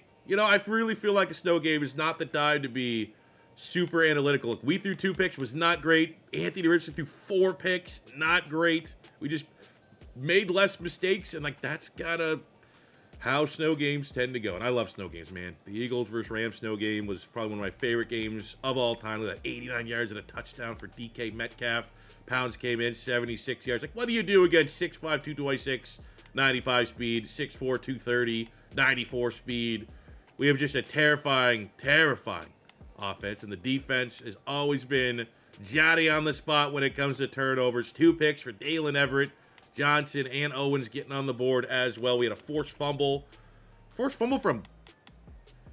What? Would that have been a forced fumble from a running back? That would have been off the pick. Allar's 1 pick, Kershaw lit up the defender and forced the fumble. Incredible effort, man. This is a collective that is ready to win a Super Bowl. The Super Bowl is set. It is the Steelers and the Falcons. Are we in someone else's rebuild? How are the Falcons in the Super Bowl? We have seen bizarre teams get hot and go on playoff runs, which it's refreshing, I think, over the last couple years of Madden. It was pretty much who are the Chiefs playing in the Super Bowl, who are, especially last year, the Giants or the Eagles playing, the Packers playing in the Super Bowl. There was just a small pool of teams. Very refreshing to see different teams, complete their own little rebuilds in their own way. But the Falcons, that is 87 rated. They have done a lot of work. They're the number 1 rushing offense with Bijan Robinson as expected, but their defense, number 3 in the NFL. Looking at their side of the bracket, they took down the Detroit Lions in the wildcard round. They ran the full gauntlet. They took down the 1-seed Cardinals, and they took down the 49ers. And 35 points, 34 points. Very potent offense as the 7 and 5 seed. Has that ever happened as a Super Bowl matchup? I think it's Tua. Okay, we can't lose to Tua. He figured it out a little bit. That's not a crazy year, but 20 touchdowns to 2 picks. If you're not going to throw a lot of touchdowns, have that touchdown to interception ratio. Hand the football off. Brian Robinson and Bijan Robinson, the double B Robs, are very dangerous. Drake London's a 1,000-yard player. They get the Canadian Josh Palmer. Love seeing that. Marvin Mims, Kyle Pitts. Defensively, I imagine Jalen Walker's probably going off. 13 sacks. They got Frankie Luvu from the Commanders. Is he still in the Commanders, or is he actually on the Falcons now? I feel like he might have been a free agent. Jalen Walker, 10.5 sacks. Perkins, 5.5. INTs are, not too bad. They got dogs. They got the Terrell brothers in the secondary. Jesse Bates is one of the best safeties in the league. But it comes down to point-blank period, our first Super Bowl. Are we going to lose to Tua? Come on. Nope. We've lost to Anthony Richardson, year 1 for a chance to make the Super Bowl. We can't. Let's just be worse than that. This would absolutely be worse than that. Now, I would say for me, this is kind of how have we been playing? We've got a lot of turnovers. Who are we playing? Tua. Tua quarterback. That could be on the wrong end of a lot of turnovers. Feels like the answer to that is yes. It feels like the path to victory seems in front of us. Kind of game that Drew Allar plays fine. We turn the football over less than Tua. We're going to get where we want to go. But you never know. I can see Bijan being unstoppable. Bijan breaking a couple big runs. And the Falcons causing us a lot of trouble. First Super Bowl, we start. Defense gets a stop. That was actually a turnover on downs. We get an INT. Joey told you the picks are going to be the difference. But why are we settling for field goals? A low-scoring game, which is not going to favor our offense. We have too much explosive players on our offense to kind of go with low-scoring game. There we go. Touchdown. We get another interception. I have to hop in for a drive. We got it. We got it. I'm doing it. Get some yak. We got Pounds top of the screen. The Terrell brothers are trying their best to deal with the triple-headed. What is that? Cerberus? Not up a mile. We actually throw it behind Pounds, but it doesn't matter when you're that big, that fast, and that strong. But is it a Cerberus? Like the three-headed? It's like a dog thing? I don't know. Mythology, would that be? Regardless, we have a three-headed machine. I don't know how these guys stop him. Come on, right? Oh, right between them. Oh! Give him some smelling salts. He'll be fine. Give him some smelling salts. Wake him up. Second and goal on the 3. No. Okay. Well, DK played DB on that one. Luckily, that was a linebacker. That was a corner. That was one of the Terrell brothers. That would have been picked. Third and goal. Not my finest work. Maybe we stop trying to force it. I think Urban, the tight end's probably, or we have even Heidenreich out of the backfield here. We'll go to the tight end. Able to green, catch it. There we go. Our Pat Fryermuth successor. I don't want to disrespect by calling him replacement. The successor. Tony Urban, the superstar, gives us a 10-point lead. And that is a methodical drive right there, boys. But then a very quick score. They go onside with 3 minutes to go. Can we chew up a lot of clock? Which we are able to do. Another interception for this potent secondary. And man, it feels, I mean, that's 17 seconds. I don't want to be disrespectful. I don't want to just, we're going to run it up. But I kind of want to get Pounds in the end zone here. 3 turnovers. When our defense is hot, they are nuclear hot. Come on. Ooh, I don't like it, but I love. Oh, what are we gonna bring that in? I'm trying to get you a Super Bowl moment. Can we try this again? Perhaps. We still got 3 timeouts, so let's just kind of throw a stiff arm there. I don't want to go in the end zone. We got 2 seconds. Can we get our 4th passing touchdown of the game? We're playing with our food right now, but I love the fact that, like, kind of how I assumed this would work, which is our defense forcing turnovers on Tua. Kind of what's happened. Yeah, let's see what we got. We got Pounds. Let's just have him run something quick, something around the. Oh, no, they're not letting. Oh, we'll give him a little momentum. There you go. We're showing respect. Let him finish with a sack. 3 years in, the Pittsburgh Steelers. 3 straight AFC championships. And we just capitalized on a run where, we took down big dogs. All things considered, Colts have gone in playoff runs every year that we've been in this rebuild. So they're not a bad team. That's a quality win. But we took down the Bills in the wild card. They're one of the big dogs.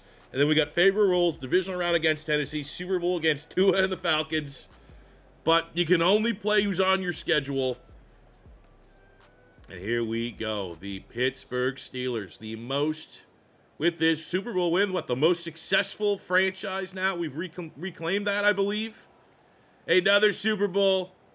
Commissioner Goodell up there with the man this is all what it needs to be. You replace Mike Tomlin, a great coach, with Mike McCarthy, you're hoping getting an offensive-minded, experienced coach could unlock this type of potential with Drew Allar and company.